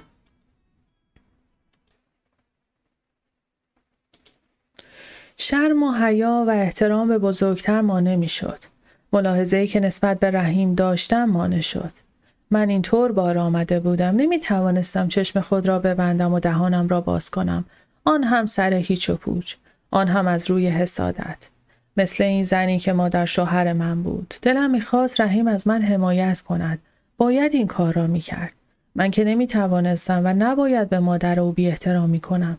ولی او مثل این که اصلا متوجه نبود که من چقدر ناراحت و دلگیر شدم. ولی مادرش خوب فهمید و گفت وای الهی بمیرم مادر، چرا تو چیزی نمیخوری؟ زن تو پس فردا میخوای بزایی، زن باید بخوره تا جون داشته باشه. نیش خود را زده بود و حالا آثار جرم را پاک میکرد. میل ندارم. او با اشتهای کامل صبحانه خورد. رحیم هم دست کمی از او نداشت. ناگهان نسبت به هر دوی آنها احساس خشم و کینه کردم. احساس میکردم در اقلیت واقع شدم. تنها گیر افتادم. دلم میخواست حرفی بزنم، اعتراضی بکنم. از اتاق بیرون بروم و در را به هم بکوبم. به رحیم بگویم جلوی زبان مادرش را بگیرد، به مادرش بگویم خفه شود، ولی حیا مانع میشد. همیشه به گوشم کرده بودند تو خانوم باش. وقتی که عاقبت مادرش شر خود را کم کرد و با رحیم که سر و کار میرفت از خانه خارج شد، اشکهایم سرازیر شد، نه از روی استیصال بلکه از غیظ، از بی دست و پایی خودم، از بی‌توجهی و گیجی رحیم. عید نزدیک بود و باز دلم هوای خانه پدری را کرده بود. 40 روز میشد که دایه نیامده بود. آن روز صبح تازه اشکهایم را شسته بودم که از راه رسید. همچنان که لب حوض ظرف می‌شست کنارش گیج و پریشان بود. ظرف‌های صبحانه را از دست من گرفت تا بشوید. نشستم. دایی جان، آقا جون و خانم جون پیغامی برای من نفرستادن، سلام نرسوندن. والا محبوب جان، وقتی می اومدم اونقدر خونه شلوغ بود که نگو. شیرینی پزی، بچه داری، این فیروزم که روز به روز تنبل‌تر میشه. دده خانمم که کارش شده خوردن و خوابیدن. دایی خانم حرفی توی حرف نیاورد. سلام رسوندن یا نه؟ دایی استکان را در آبکش دمر کرد و بیان که به من نگاه کنه گفت راستش نه. با حرص گفتم با این کارا میخوان خون به جیگر من کنن؟ آرام گفت اونقدر دل خودشون خونه که دیگه غم تو یادشون رفته. بند دلم پاره شد. بدنم لرزید. چی شده دایی جان، چرا؟ راستش نمیخواستم بگم که تو هم قصه بخوری، ولی حالا میگم که فکر نکنی خانم جون و آقا جونت شب و روز دایره و دنبک دستشون گرفتن و به فکر تو نیستن. مکسی کرد و از جا بلند شد. آبکش محتوی ظرف‌های شسته رو برد و سینه دیوار مقابل آفتاب بیرنگ آخر زمستان گذاشت و گفت از بعد از عروسی تو خانم چند بار به گوشه و کنایه به خواهرشون پیغام و پسخوم دادن که اگه خجسته رو میخوام بیان صحبت کنیم. اونا مرتب پشت گوش مینداختن. 10 روز پیش یه روز خاله جونت اومد پیش خانم. مادرت سرما خورده بود و خالت به عیادت اومد. ضمناً اختلاط هم گفتن که انشالله زودتر چاق میشی و به خونه و زندگیت میرسی. منم گفتم بله. به عروسی خجسته خانم. خالت هیچ به روی خودش نیاورد که منظور من چیست و گفتن ای بابا حالا که خجسته بچه است. منم غیظم گرفت و گفتم خانم جون کجاش بچه است؟ شما که تا چند ماه پیش امان همه رو بریده بودین و اونو برای پسرتون شیرینی بخورین. حالا مادرتونم با اون حال نزار هی مرتب میگفتن. دای خانم بس کن، این حرفا چیه که میزنی؟ مگه خجسته خونه مونده؟ ول کن، دست بردار. خالتم نگذاشت و نبرداشت و گفت ولی من ول نکردم. آخه چند ماه پیش که محبوب زن نجار محل نشده بود و منم که حرفی ندارم، از خدا میخوام، ولی پسرم میگه من با جناق نجار نمیخوام. والا به خدا این حرف پسرمه، من خودمم دارم از قصه دق میکنم. چطور خالم تونسته بود اینطور حرف بزنه؟ دود از سرم بلند شد. خجسته چوب مرا خورده بود. وقاحت، ای زن سیاه دل. دایه همچنان حرف میزد و من سردرد گرفته بودم. دایه گفت مادرتون گفتن دشمنتون دق کنن. من که میدونم شما گناهی ندارین. هیچ عیبی نداری. مال بد بی خیرش صاحبش. خدا نکنه شما دق کنی. فقط به همین جونتون از قول من بفرمایین اگه خجسته این فامیل آر و ننگ رو نداشت که به آدم دست و پا چلفتی مثل تو نمیدادن خواستگاریش کنی و شب و روز زمانشو ببری. خاله جون قهر کرد و رفت. از اون موقع به بعد هم با مادرتون سرسنگین شده. میبخشی یا نه؟ خالته ولی آدم پرمدعاییه. راست گفتن که بدهکار رو بدی طلبکار میشه. از اون روز تا به حال یه چشم مادرتون اشک یکی خون. آقا جونت هم انقدر ناراحته که تازه امروز یه دفعه به صرافت افتاد که 7-8 روز از برج رفته و هنوز ماهیانه شما رو نفرستاده. پرسیدم خجسته چطور؟ اون حالش چطوره؟ دلم برای خواهرم کباب بود. دایه گفت من که از اولم پشت چشمم برای این پسر باز نمونده بود، ولی اصلا به روی خودش نمیاره، میگه به جهنم.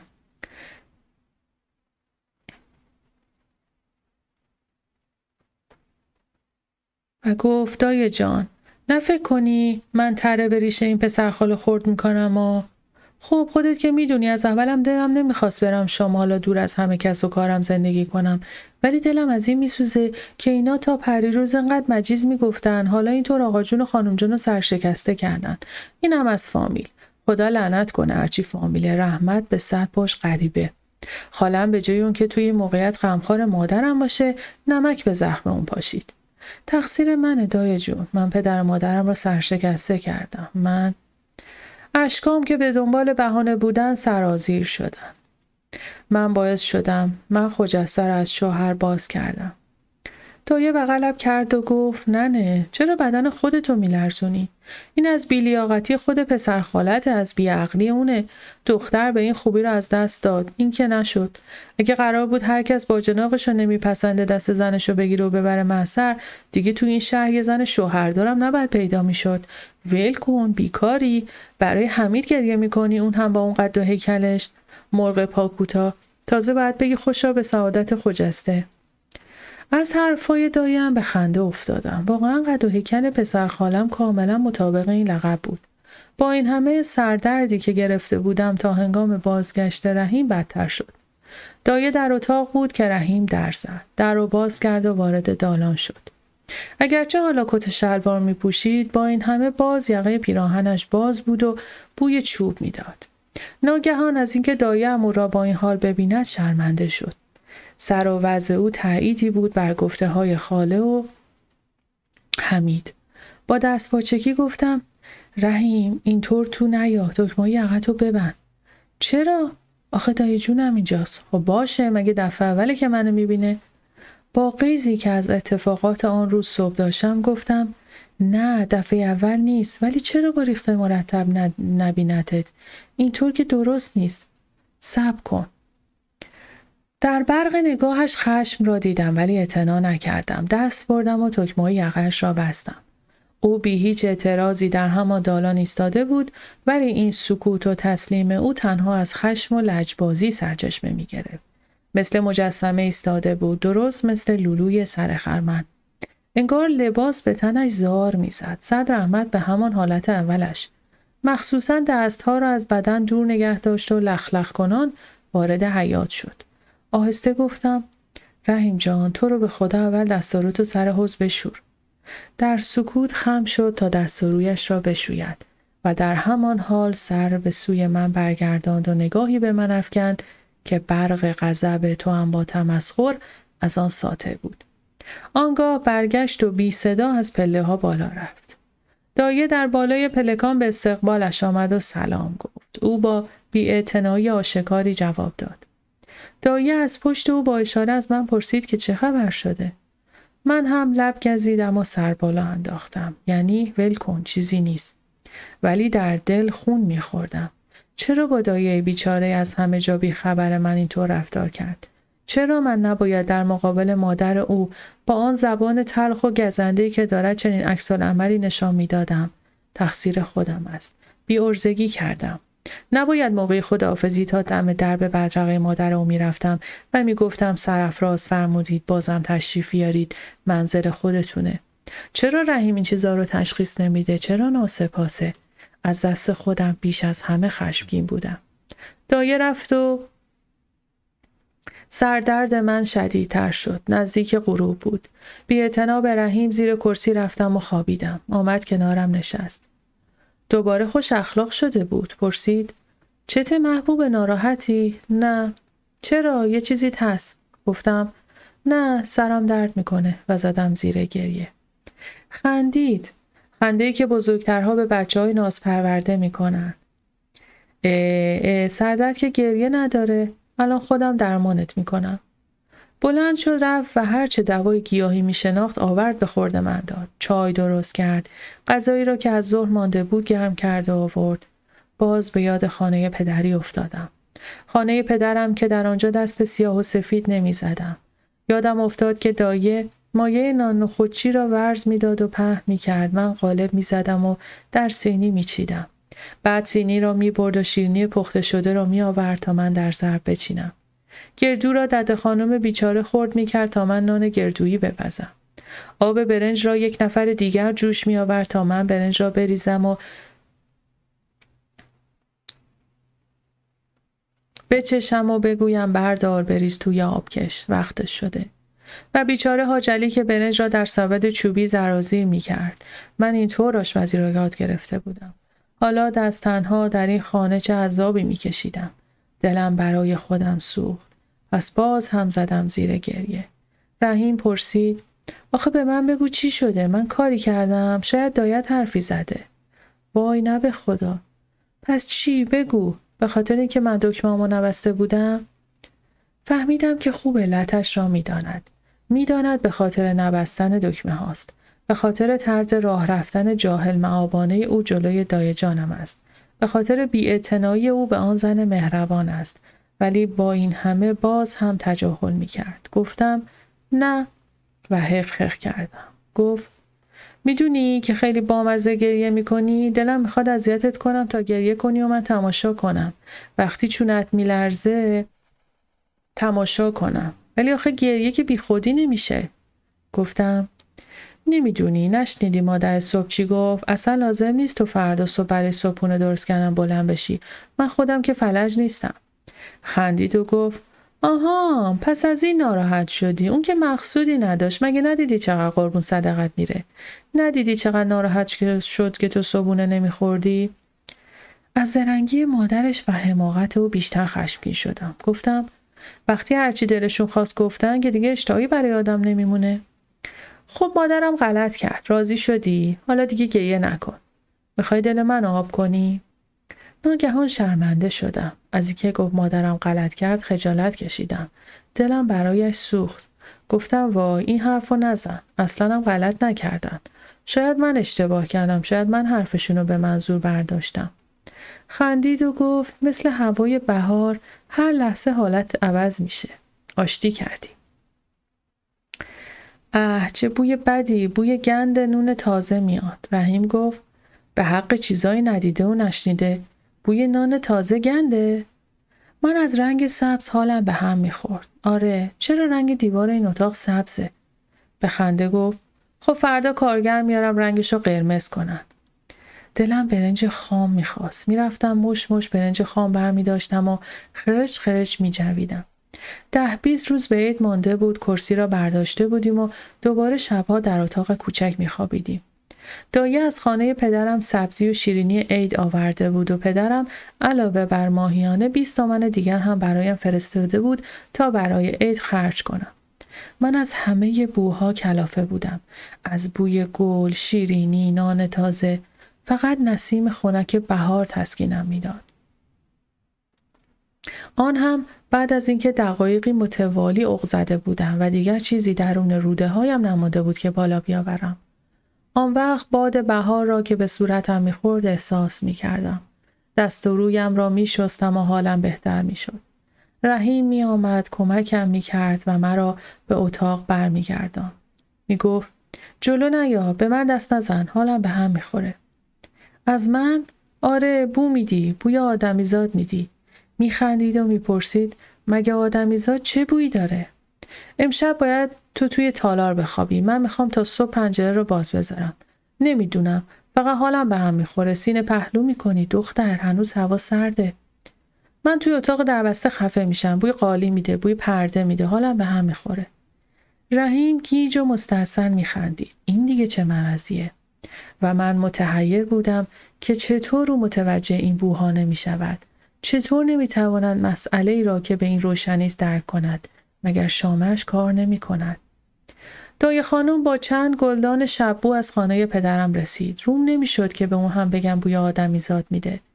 فقط گفتم وای دایه جان، این گلای بوگندو چیه؟ برشون گردون، ما لازم نداریم. رحیم حیرت زده میخندید. شببوها هم بوی گند میده و ما نمیدونستیم، بفرما. دایه مرض رو تشخیص داد. مبارک محبوب جان، حامله هستی. 7 سین رو چیده بودم. با تمام تلاش من باز هم محقر به نظرم میرسید. من و رحیم بر سر اون نشسته بودیم. هم شیرین بود و هم دردناک. بالای سفره 7 سین نشسته بود رحیم و چشم من دوخته بود و میگفت میخوام موقع تحویل سال نگاهم به روی تو باشه. دردناک بود چون به یاد تحویل سال نو در خونه خودمون افتادم.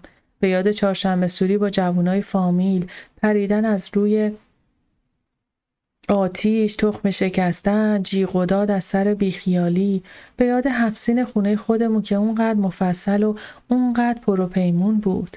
تنها پدرم بود که روی صندلی می نشست و ساعت طلا رو از جیب جلیقه بیرون می کشید. نزدیک تحویل سال قرآن می خوند، دعای تحویل می خوند، باز به ساعت نگاه می کرد. صدای توپ می اومد، همه با شادمانی دست پدر و مادر رو روی یکدیگر رو می بوسیدیم و عیدی می گرفتیم. بلافاصله در باز می شد و دید و بازدید شروع می شد. خانه عمو جان، خونه عمو جان، عمه جان، خاله جان که خواهر بزرگتر از مادرم بود و بعد سر فامیل به خانه ما باز می شد.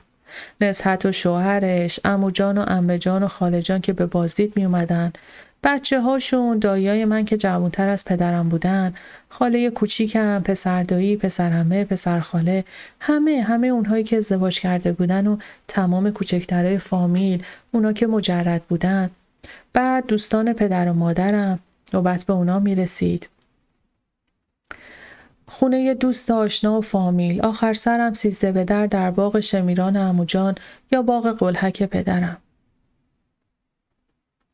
با کلی بچه‌های فامیل و دایه و دده و بقیه گوش تا گوش می نشستن و سفره رو در وسط پهن می کردن. آش رشته، سکنجبین و کاهو، باقالای پخته، سبزی پلو با گوشت بره، بعدم چای و قلیون و آجیل و شیرینی. و بعد از اون هم همه خسته و کوفته از باغ برگشتن و مثل نعش افتادن و تا ظهر روز بعد خوابیدن. در عالم خیال فامیل را تجسم می کردم که دور هم نشستن. پریشب که چهارشنبه سوری بود، من و رحیم 2 نفری نشستیم و تخمه خوردیم و به صدای ترقه هایی که بچه ها در می کردن گوش دادیم. به صدای قاشق زنی، به بوی دود و آتش. حالا چه کنم؟ چه کسی را دارم که به دیدنش بروم؟ چه کسی به سراغم خواهد آمد؟ پولهایم را جمع کرده بودم و پنهانی با دایه به بازار رفته بودم تا 1 ساعت با زنجیر طلا برای رحیم عیدی بخرم. دلم میخواست جلیقه‌اش با زنجیر طلا زینت شود. وقت سال تحویل عیدی را به او دادم. ذوق زده خندید و در عوض 1 قاب چوبی پرنقش و نگار به من داد که دستخطی در آن بود که خود با خط خوش آن را نوشته بود. قاب را با شوق از او گرفتم. خوشحال می شدم که به شعر و خطاطی روی بیاورد. گفتم باید آن را هم به دیوار بکوبد. به دیوار اتاقی که در آن می خوابیدیم او را کوبید. دلم می خواست بدانم پدرم امسال به نزهت چه عیدی داده. به خجسته، به منوچهر، به مادرم. من هم که از یاد رفته بودم. انگار فکر مرا خواند. گفت برگ سبزی است تحفه درویش. دلم سوخت و با محبت به چشمانش نگریستم. رحیم جان، بریم دیدن مادرت؟ نه لازم نیست، اون خودش به اینجا میاد. مادر توست. آخه بد میشه. جسارت میشه. نه بد نیست، خودش اینطور خواسته. پافشاری نکردم. فهمیدم دلش نمیخواهد خانه مادرش را ببینم. مادرش آمد، برای من 1 قواره پارچه ارزان قیمت آورد. از آنها که مادرم به دایه جان و دده خانم عیدی میداد. دلم فشرده شد. به روی خودم نیاوردم. با احترام او را بالای اتاق نشاندم. خانم دست شما درد نکنه، چه با سلیقه، اتفاقا چقدر پارچه لازم داشتم. به به. قری به سر و گردن داد و با ناز و ادا نشست. مهمان بعدی من دایه جانم بود که مادر شوهرم به وضوح از او خوشش نمی آمد. با این همه دایه برای من حکم مهمان عزیزی را داشت. در اتاق کوچک آهسته 3 تومان به رحیم دادم. رحیم جان، این رو به دایه عیدی بده. ابروها رو بالا کشید و تعجب زده گفت این همه؟ آره، محض خاطر من. آخه مگه چه خبره؟ تو رو به خدا یواش حرف بزن، صدا تو میشنوه، به خاطر من بده. خودم قبلا به دایه عیدی داده بودم، با این همه دلم میخواست رحیم با این کار آقایی و سروری خود را تثبیت کند. دلم میخواست دایه‌ام رحیم را آقای این خانه به حساب بیاورد. باز هم دایه آمد، باز هم پدر و مادرم پیغامی برایم نفرستاده بودند. دایه جان، حال خجسته چطوره؟ آقا جونت به زبان فرانسه درس میده، میخواد پیانو بخره تا خجسته خانم مشق پیانو کنه. به آقا گفته میخوام امتحان بدم برم به مدرسه ناموس. آقا جونت گفته خودم بهترین معلما رو برات میگیرم توی خونه درست بدم. خاری در دلم خلید، نه از روی حسادت که از روی تحسر. پرسیدم نمیخواد شوهرش بدم مگه خواستگار نداره؟ میترسیدم دایه باز هم بگوید به خاطر ازدواج نامناسب من او در خانه مانده. خدا میکردم که اینطور نباشد، که او پاسوز من نشده باشد. دایه گفت چرا نداره؟ خیلی خوبم داره، ولی نه خودش قبول میکنه نه آقا. یه دفعه خودم شنیدم که پدرتون فرمودن راستی خجسته هنوز بچه است. دلم میخواد تمام هنرها و آداب رو به کمال یاد بگیره و بعد شوهر کنه. شوهری که جبران اون یکی رو بکنه. حسرت هر دو یک جا از دلم در بیاد. دیگه نگران نبودم. خیالم از بابت خجسته راحت شد. ولی بار غم در دلم نشست. تلخی کلام پدرم را به فراست دریافتم و کامم تلخ شد. همچنون حالت تهوع داشتم. از بیکسی، از خونه موندن در ایام عید، در 13 به در، از حالت ویار حساس و عصبی شده بودم. مرتب استفراغ می کردم. رحیم به حیاط می آمد، مرا از کنار حوض بلند می کرد و توی اتاق می برد. نه رحیم، نباید اینجا بخوابی. برو جاتو تو تالار بنداز. نوازشم می کرد، دستهایش زبر بودند، بوی چوب می داد، بدم می اومد. یه شب بی‌طاقت شدم. بی مقدمه یک قوطی از جعبه آرایشم برداشتم و به سوی او دراز کردم. این دیگه چیه؟ هیچی، بمال به دستت، پوستت نرم میشه. لابد از پوست دست منم حالت به هم میخوره. حالا دیگه باید مثل زنا از اینجور چیزا بمالم؟ خودت راحت میشی، آقا جونم هم از اینا نه به خدا. ولی این که فقط مال زنا نیست. خب دستت نرم میشه. اونقدر دستاش نرمه که نگو. جوانها هم میمالن، همه استفاده میکنن. فوراً زبونم را گاز گرفتم. ولی اون نگاه تند و خیره‌ای به من کرد و قوطی را محکم به گوشه پرتاب کرد و از جا بلند شد. فکر کردم به اتاق دیگری میرود تا بخوابد. گفت چرا بهونه میگیری محبوبه؟ من از این چیزا نمیمالم. اگه تو خوشت نمیاد دیگه به تو دست نمیزنم. در را به هم زد و رفت و از در خانه هم خارج شد. این چه کاری بود که کردم؟ چرا بهانه گرفتم؟ ولی بهانه نبود. مگر او نمیدانست که من حامله هستم؟ به خاطر خودش بود. دلم میخواست آقا باشد، تمیز و مرتب باشد. چرا نمیخواهد بهتر بشود؟ کسر شأنش میشود. میترسد از مردانگیش کم شود. میترسد بگویند تو سریخور است، ولی نباید میگفتم. لوس شدم، راست میگه. به بهانه حاملگی و ویار هر چرندی رو که دلم میخواد بهش میگم. کجا رفت؟ نکنه برنگرده. من بمونم و این خونه تک و تنها. حق من همینه، بد کردم. با همه بد میکنم. آخ که دلم از همین حالا براش تنگ شده. به یادم میاد که چگونه قوطی رو پرت کرد. حرکت دستشو، حرکت زلفاشو، برق غضب چشمانش رو. دلم هواشو کرد. دلم میخواست همین الان در کنارم بود. هوا تاریک شده بود که اومد. خود رو به خواب زدم. در رو باز کرد، از پله ها بالا اومد، پاها رو به زمین میکشید. وارد تالار شد. در بین دو اتاق در رو باز کرد و گفت من اومدم. آروم نفس کشیدم. چشمانم را بسته بودم، یعنی خواب هستم. گفت خودتو به خواب نزن، میدونم که بیداری. جلو آمد تا نزدم بشینه. برخواستم تا کنارش بشینم. نفسش بوی تندی میداد. گفتم حالم خوش نیست رحیم، برو بذار بخوابم.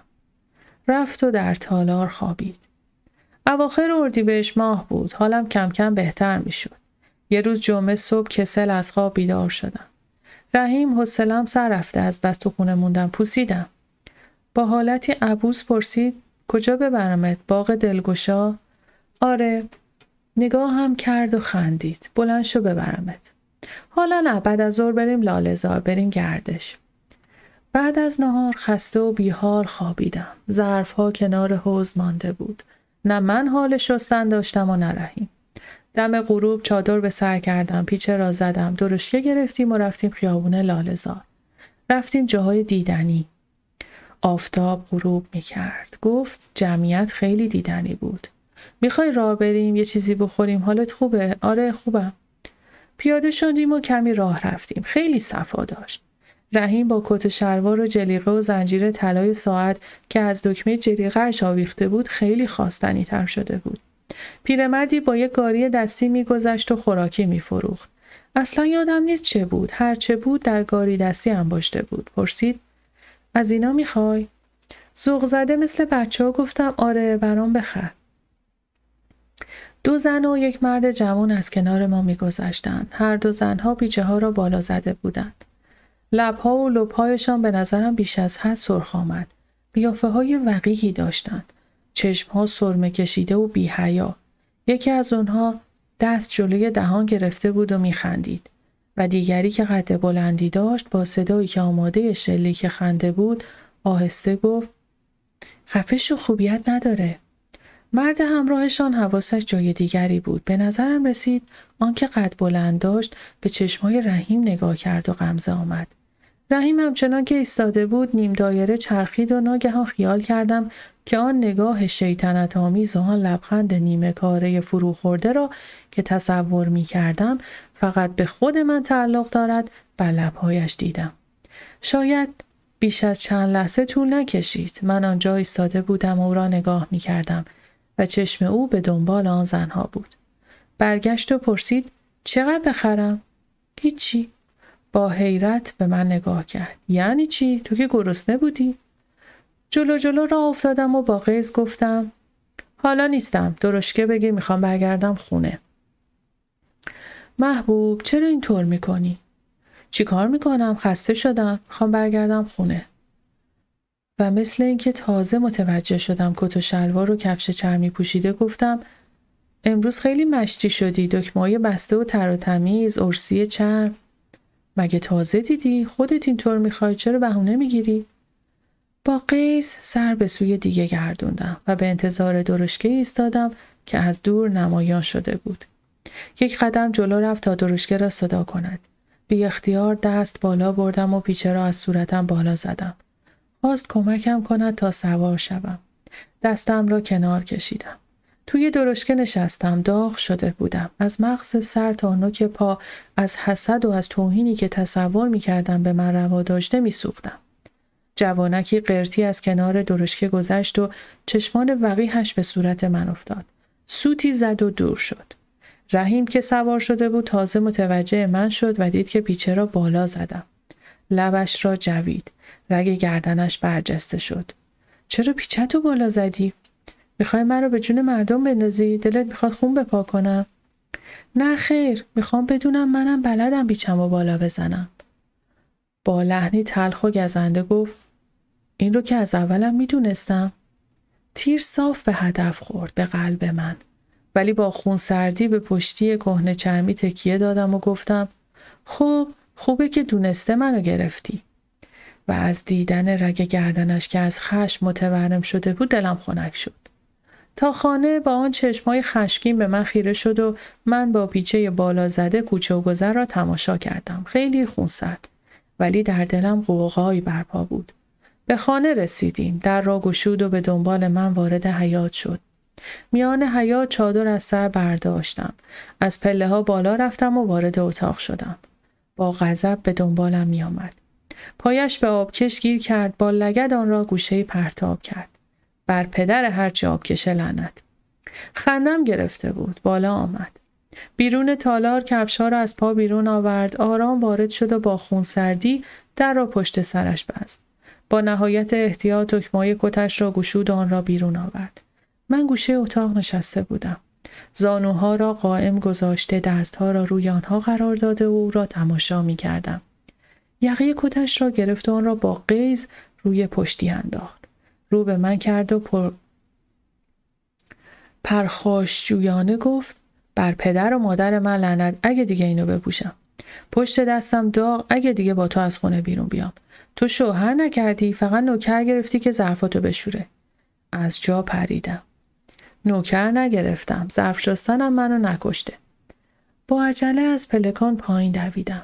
هوای اول شب هنوز خنک بود، ولی من اهمیت نمیدادم.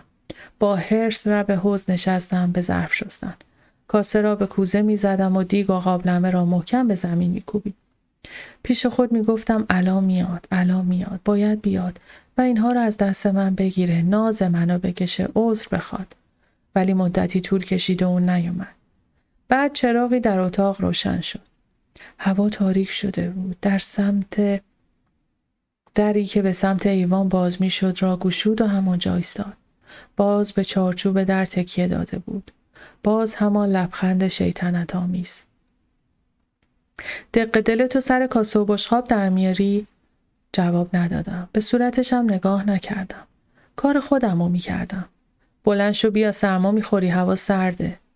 ساکت بودم. بغض گلویم را گرفته بود. اون وقت گفت: محبوب.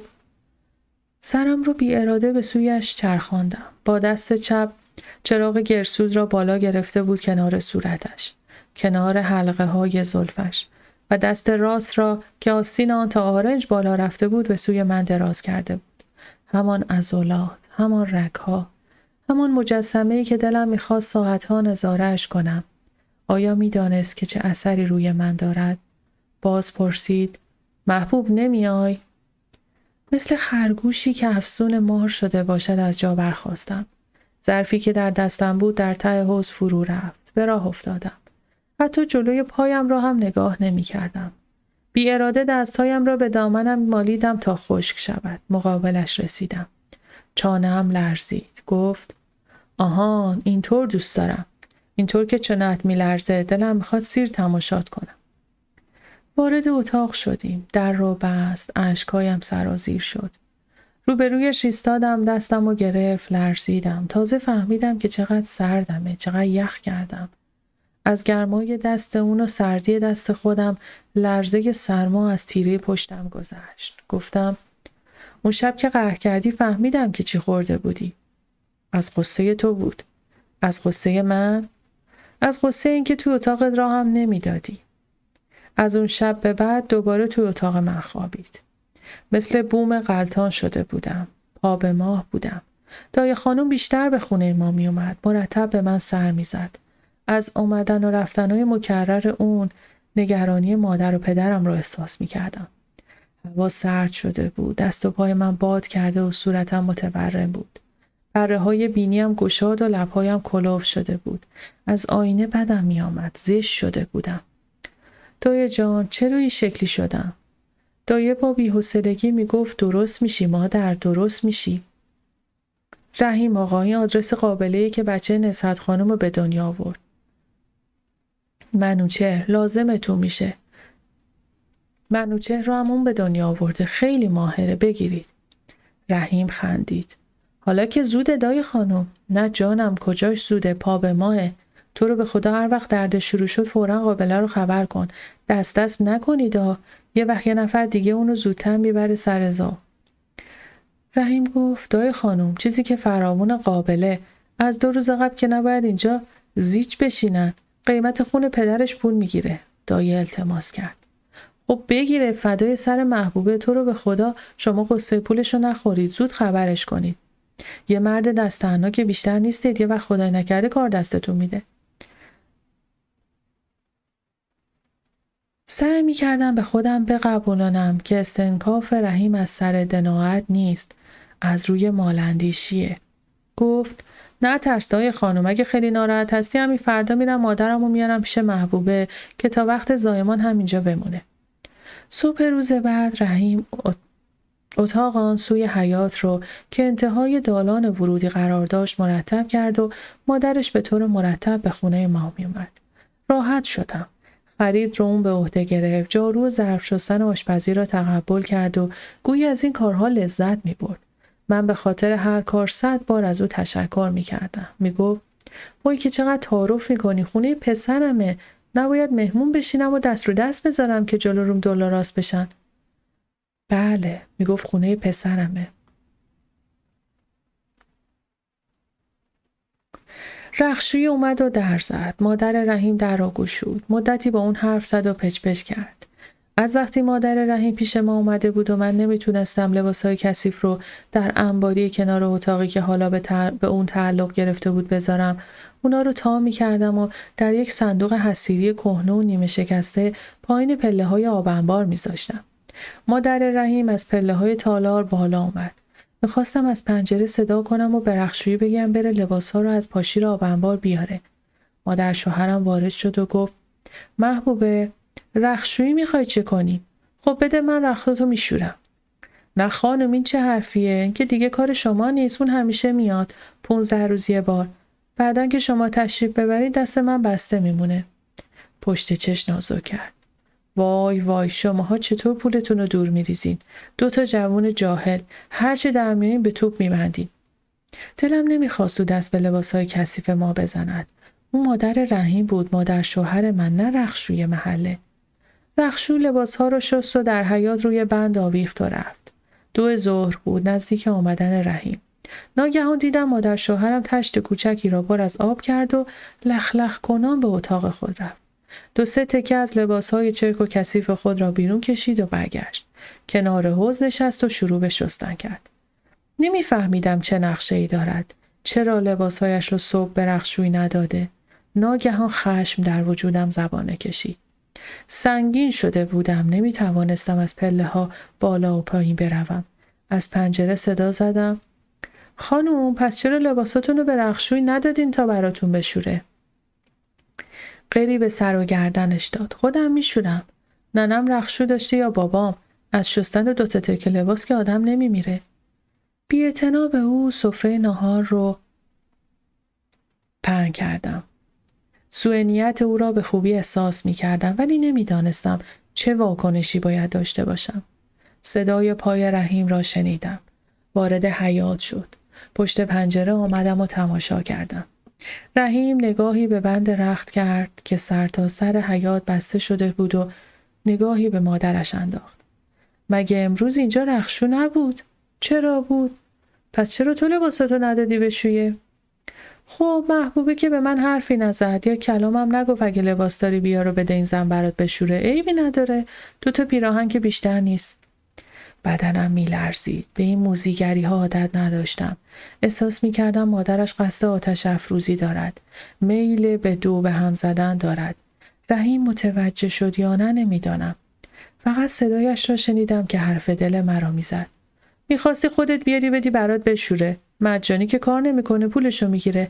اگرم میخواستی خودت بشویی وقتش اول صبح بود، نه حالا که وقت نهاره. میخوای منو عصبی کنی؟ با پاش به تشت کوبید. جمع کن اینا رو. اگه ناراحت هستی برگرد برو به خونت. با مادر جون من اومدم کمک زنت، کجا برم؟ همین که گفتم اگه میخوای از این اداها در بیاری زن من کمک لازم نداره. دلم خنک شد. قائله ختم شد. از خونه پدرم سیسیمونی فرستادن. از مشمع و کهنه قنداق و بند ناف گرفته تا لباس زمستونی و تابستونی و ژاکت و بلوز دستباف. مادرم نهایت سلیقه رو به کار برده بود. پشه بند نوزاد هم با پروانه های کوچک تزیین شده بود. مادر شوهرم از دور دید و اعتنایی نکرد. حتی نزدیک هم نیامد. دلم میخواست زودتر فارغ شوم تا او به خانه‌اش بازگردد. قابله بالای سرم بود. آب جوش میخواست. پارچه تمیز میخواست. راهنماییم میکرد که چه بکنم. درد از درون بدنم را منفجر میکرد. هر بار که درد می آمد به خود می گفتم که دیگر نخواهد رفت. این بار طاقت نخواهم آورد. نفسم بند می آمد. در دریای افتاده بودم و امواج درد از هر سو احاطه‌ام کرده بود. موجی از پس موجی دیگر. یک نفس بدون درد آرزو می کردم که زمان به عقب برگردد.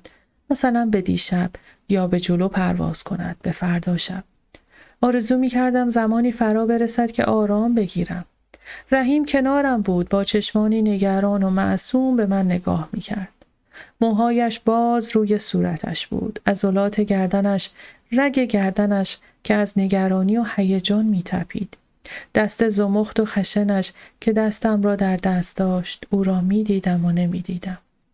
در میان غباری از درد صدایش را، نوازش‌هایش را و کلماتش را تشخیص می دادم. اگر قرار بود آرامشی در کار باشد، اگر امید تسلایی می رفت، تنها به یمن حضور او بود. احساس وجود او در کنارم که پا به پای من زجر می کشید. انگار می پرسید: محبوب، خیلی درد می کشی؟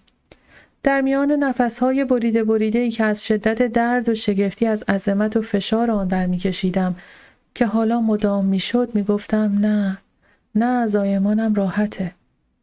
انگار دویده باشم، نفس نفس می زدم، عرق می کردم و شوهرم عرق از پیشانیم پاک می کرد.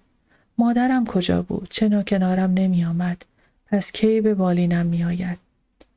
کی به یادم می افتند؟ اگر امشب بمیرم، دیدارمان به قیامت خواهد افتاد.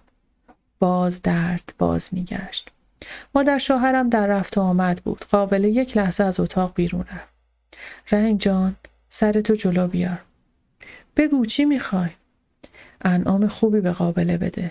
نگران نباش، رازیش میکنم. پیشانیم را بوسید. دستش در دست من میلرزید. مادر شوهرم وارد شد و این صحنه را دید. با خنده موزیانه‌ای گفت: محبوب خانم، حالا هم دست بر نمیداری؟ بذار اول درد این یکی تموم بشه، بعد جای پای دومی رو محکم کن. خوب سر نترسی داری یا؟ رحیم سر بلند کرد و به مادرش گفت. با نگاه تندی به او نگریستم و بعد به رحیم. ناگهان چشمانم 2 کاسه پر آب شدن. مادر، بس میکنی یا نه؟ اومدی قاطق نونش بشی یا ولای جونش؟ در اون حال درد وحشت زده به مادرش نگاه کردم. از این طرز صحبت رحیم یکی خورده بودم. شک داشتم که مادرش قهر میکند و میرود. نکند به او برخورده باشد. نکند بدتر با من دشمن شود. نکند چشم ندید مرا پیدا کند. مادرش با بی‌آری خندید و گفت: اشتباه کرده بودم. چشم، من خفه میشم تا مرغ تخم طلاشو بذاره. مادر شوهرم چشم ندید منو پیدا نکرد. او از اول چشم ندید مرا داشت. پرسیدم: رحیم، یعنی چی تخم طلا یعنی چی؟ مادر شوهرم در حالی که خنده کنان از اتاق بیرون میرفت گفت: یعنی اینکه بذار بچت به دنیا بیاد و مهرش توی دل آقا جانت بیفته، اون وقت ببین چجور 6 دنگ رو به اسمت میکنه. اگه 6 دنگ رو نکنه 3 دنگشو که حتما رو شاخشه. رحیم هیچ نگفت و من باز از درد فریاد کشیدم. پسر بود، گرد و توپل و سرخ. از آبی که قابله او را در آن شسته و قنداق کرده بود خیس بود. موهای سرش کم پشت و سیاه بود ولی تاب داشتند. دلم فرو ریخت. درست مثل موهای پدرش می شدن. پرچین و پرشکن. شست دستش را با سر و صدا می مکید. مثل بچه گربه چشمانش بسته بود. من در رخت خوابی که قابل ملافه آن را عوض کرده بود و مشمع را از زیر بدنم برداشته بود تر و تمیز و راحت دراز کشیده بودم. رحیم پیشانی منو بوسید و یک اشرفی به من داد. می دانستم کار و بارش رو به راه است. هر روز پولهایی را که در می آورد سر طاقچه می گذاشت. هر روز تا زمانی که مادرش به خانه ما آمد. از آن روز به بعد پولهای خودش و من را در همین صندوق می گذاشت و کلیدش را به من می سپرد. من تعجب می کردم ولی به روی خودم نمی آوردم.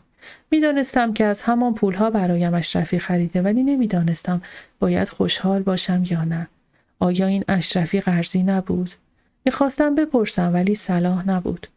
حالا خدا جواهری به من داده بود که خمهای اشرفی در برابرش خاک بودند. پسرم. 1 هفته گذشت، حال خوشی نداشتم. میدانستم که بعد از زایمان به بعضی از زنها حالت حزن و اندوه دست میدهد. من بدبخت جز آن دسته بودم. رحیم 3-4 شب بالای سر من می نشست و مرا تماشا می کرد. بچه را تماشا می کرد، شیر خوردن او را تماشا می کرد. اشک‌های بی اختیار مرا تماشا می کرد. بعد یک شب وقتی که بچه‌ام را با اشتیاق می بوسیدم و می بوییدم و قربان صدقش می رفتم گفت دیگه محل ما نمی زایید محبوب خانوم. نو که میاد به بازار کهنه میشه دلازار. به پسر خودش حسادت می کرد. به جایی که در قلب من باز کرده بود. سرم رو بالا گرفتم و خندیدم. ای حسود. اقلا بذار شبا پیش مادرم بخوابه. آخه شب بچه شیر میخواد. بذار 2-3 ماه اینجا بمونه بعد وقتی که شبا دیگه برای شیر بیدار نشه. چشم میدم مادرت ببره پیش خودشون. با حالتی پکر گفت به پس بفرمایید تا شب عروسی ایشون خداحافظ آقا ما رفتیم. و واقعا رفت. قهر کرده بود.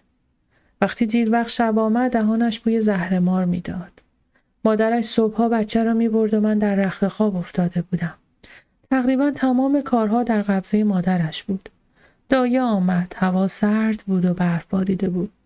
در اتاق من 1 منقل آتش گذاشته بودند. دایه از خبر زای من خوشحال شد و تا مادر شوهرم از اتاق بیرون رفت آهسته به من گفت مادر جان مواظب باش دم زغال خودتو بچه‌تو نگیره. مکسی کرد و گفت در ضمن تا میتونی بچه‌تو شیر بده. تا شیر میدی حامله نخواهی شد. واقعا رنجیدم. مگر دایه هم به چشم حقارت به رحیم نگریست؟ چرا نمیخواست من باز هم از او بچه دار شوم؟ شاید سفارش مادرم بود. دستور او را ابلاغ میکرد. 40 تومان به من داد و گفت اینو آقا جانت داده چش روشنی. و رفت. شب 6 بود. یاد زایمان مادرم افتادم. چه جشنی آن بزن و بکوب‌ها، آن برو بیاها و من در اینجا سوت و کور افتاده بودم. فقط مادر شوهرم بود و رحیم هم هنوز نیامده بود. وقتی که آمد تقریبا از خود بی خود بود. از دستش عصبانی بودم. گریه کرده بودم. بچه در کنارم به خواب رفته بود. مادرش در حیاط ظرف می‌شست. آماده بودم تا دعوای مفصلی با او بکنم. ولی وقتی چشمم به چهره برافروخته و چشمان شیرین او افتاد فراموشم شد. عجیب بود که چگونه با شنیدن صدای پای او تمام دلگیری‌ها، اندوه‌ها، غم‌ها و بدبختی‌هایم بخار می‌شد. دود می‌شد. واقعاً او را می‌خواستم. گفت سلام خانوما. می‌دونستم طعنه می‌زنه. جوابشو ندادم. تو که بازم خوابیدی؟ درد دارم نمیتونم بشینم. آره راست میگی. ننه رستم هم 40 سال خوابید. خندید و از سر مستی قدمی به جلو و عقب برداشت. منم خندیدم. لوس نشو رحیم. تو لوسم نکن. گفتم نمیتونم. اونقدر شیرین هستی که نمیشه لوست نکرد. نگاهش به چشمانم افتاد و نفسم بند آمد. تو اگه این زبونو نداشتی که گربه میبرده دختر. سرشو نزدیک آورد. بوی نفسش افشاگر بود. باز از این کثافتا خوردی؟ آره بدت میاد. خیلی زیاد دیگه نخور. سرشو پایین آورد تا چیزی بگه. مادرش ناگهان مثل اون که مویش را آتش زده باشن در را گشود و میان 2 لنگه در ظاهر شد. یک دستش را به کمرش زد و نیم شوخی نیم جدی گفت شما از این کارا دست بردار نیستید. بس دیگه. تازه عروس و داماد که نیستین. رحیم برگشت. یه دست روی زانو نهاد و یک دست دیگر تکیه داد و با صدایی کشدار که به نظرم وقاحت آمیز بود گفت مثلا بفرمایید چه کاریه که از این مهمتره؟ ناسلامتی شب 6 بچه‌تونه. باید اسمشو انتخاب کنید. رحیم رو به من کرد. چه اسمی انتخاب کردی محبوب جان؟ اون چه خورده بود رویش رو تغییر داده و شاد و سرحالش کرده بود. گفتم از اونجا که خدا تو رو به من داده و تو هم پدر اون هستی دلم میخواد اسمشو بذارم عنایت الله. قشقش خندید. اگه خدا من رو به تو داده باید اسم من عنایت الله باشه. مادرش غری به سر و گردن داد و با بیزاری و اشمئزاز گفت بس کنید، ادا اصول در نیارید، بچه بازی که نیست. بزرگی گفتن، کوچیکی گفتن، معمولا اسم بچه رو بزرگتران انتخاب میکنن. پدر بزرگی، مادر بزرگی گفتن. به اعتراض گفتم خانم، پدر بزرگ و مادر بزرگ به وقت خودش سلیقه به خرج دادن و اسم بچه خودشون رو انتخاب کردن. حالا نوبت ماست. اگه ما پدر و مادرش هستیم، دلمون میخواد اسمش عنایت الله باشه. ناگهان اشکش مثل فواره سرازیر شد. با قهر از اتاق رفت و از تالار خارج شد. روی اولین پله نشست و گریه کنان با صدای بلند گفت مثلا من بخت برگشته مادر بزرگ هستم. صد رحمت به دده کنیز. یک کلمه تعارف به من نمی کنن. تقصیر بچه خودمه. من رو فقط برای کلفتی میخواد، برای اینکه بخرم و بپزم و بچه داری کنم. اینم دستمزدم. من خاک برسر، من که از اول بخت و اقبالم سیاه بود. یه وجب دختر ببین چه نسقی گرفته. من و رحیم حیرت زده به یکدیگر خیره شدیم. کجا میری رحیم؟ تو رو به خدا دعوا را ننداز، من حال ندارم. جوابی به من نداد. صدایش را از ایوان شنیدم. چه خبرت معرکه گرفتی؟ میخوای سینه پهلو کنی کار دستم بدی؟ گریه کنان پاسخ داد نه ترس، کار دستت نمیدم، راحتت میکنم. خیلی دلت میسوزه؟ اگه من برات مادر بودم، اجر و قربم برات بیش از اینا بود. حالا چی میگی؟ میخوای خودت اسم بچه رو بذاری؟ نه خیر، بنده غلط میکنم. منو چه به این فضولیا؟ من فقط کنه‌هاشو بشورم. گفتم بگو چه اسمی دلت میخواد؟ چه اسمی؟ اسم پدرت رو، الماس خان رو. خب بذار الماس، این که دیگه ار و زر نداره. سکوت برقرار شد. اشک مادر شوهرم بند آمد. دل در سینه‌ام فرو ریخت. قیافه الماس خواجه سیاه مادر بزرگم با آن هیکل چاق و گوشتالو در برابرم زنده شد. رحیم تنها وارد اتاق شد. در را بست و گفت زن گنده سری چه قشقرقی به پا کرده. خب از اول بگو میخوام بذارم الماس رو تمومش کن. به التماس گفتم رحیم جان، آخه الماس که اسم غلام سیاه هاست، اسم خواجه مادر بزرگم بود، من دوست ندارم. با تظاهر به رنجش و خشم گفت حالا تو شروع کردی، اسم دیگه، مگه غلام سیاه آدم نیست؟ اگه الماس نذاری فردا مادرم قهر میکنه میره دستمون میمونه بسته. گفتم حالا چرا عصبانی میشی؟ من فقط تو عصبانی میکنی دیگه، سر هیچ و پوچ همش دنبال بهونه میگردی. حالا مادر ما یه حرفی زد، یه چیزی از ما خواست، ببین تو چه علم شنگه‌ای به پا میکنی. با قهر از اتاق بیرون رفت و آن شب را در اتاق تالار خوابید. اسم پسرم شد الماس. کم کم از جا برخاستم و به راه افتادم. دیگر می توانستم به بچه برسم و آهسته آهسته کارهای خانه را انجام دهم. یک روز که هوا سرد و برفی بود، بعد از صبحانه هنگامی که رحیم خواست به سر کار برود، مادر شوهرم گفت خب رحیم جان، من دیگه خداحافظی می کنم. قند توی دلم آب شد. رحیم پرسید کجا؟ حالا چرا میخوای به این زودی بری؟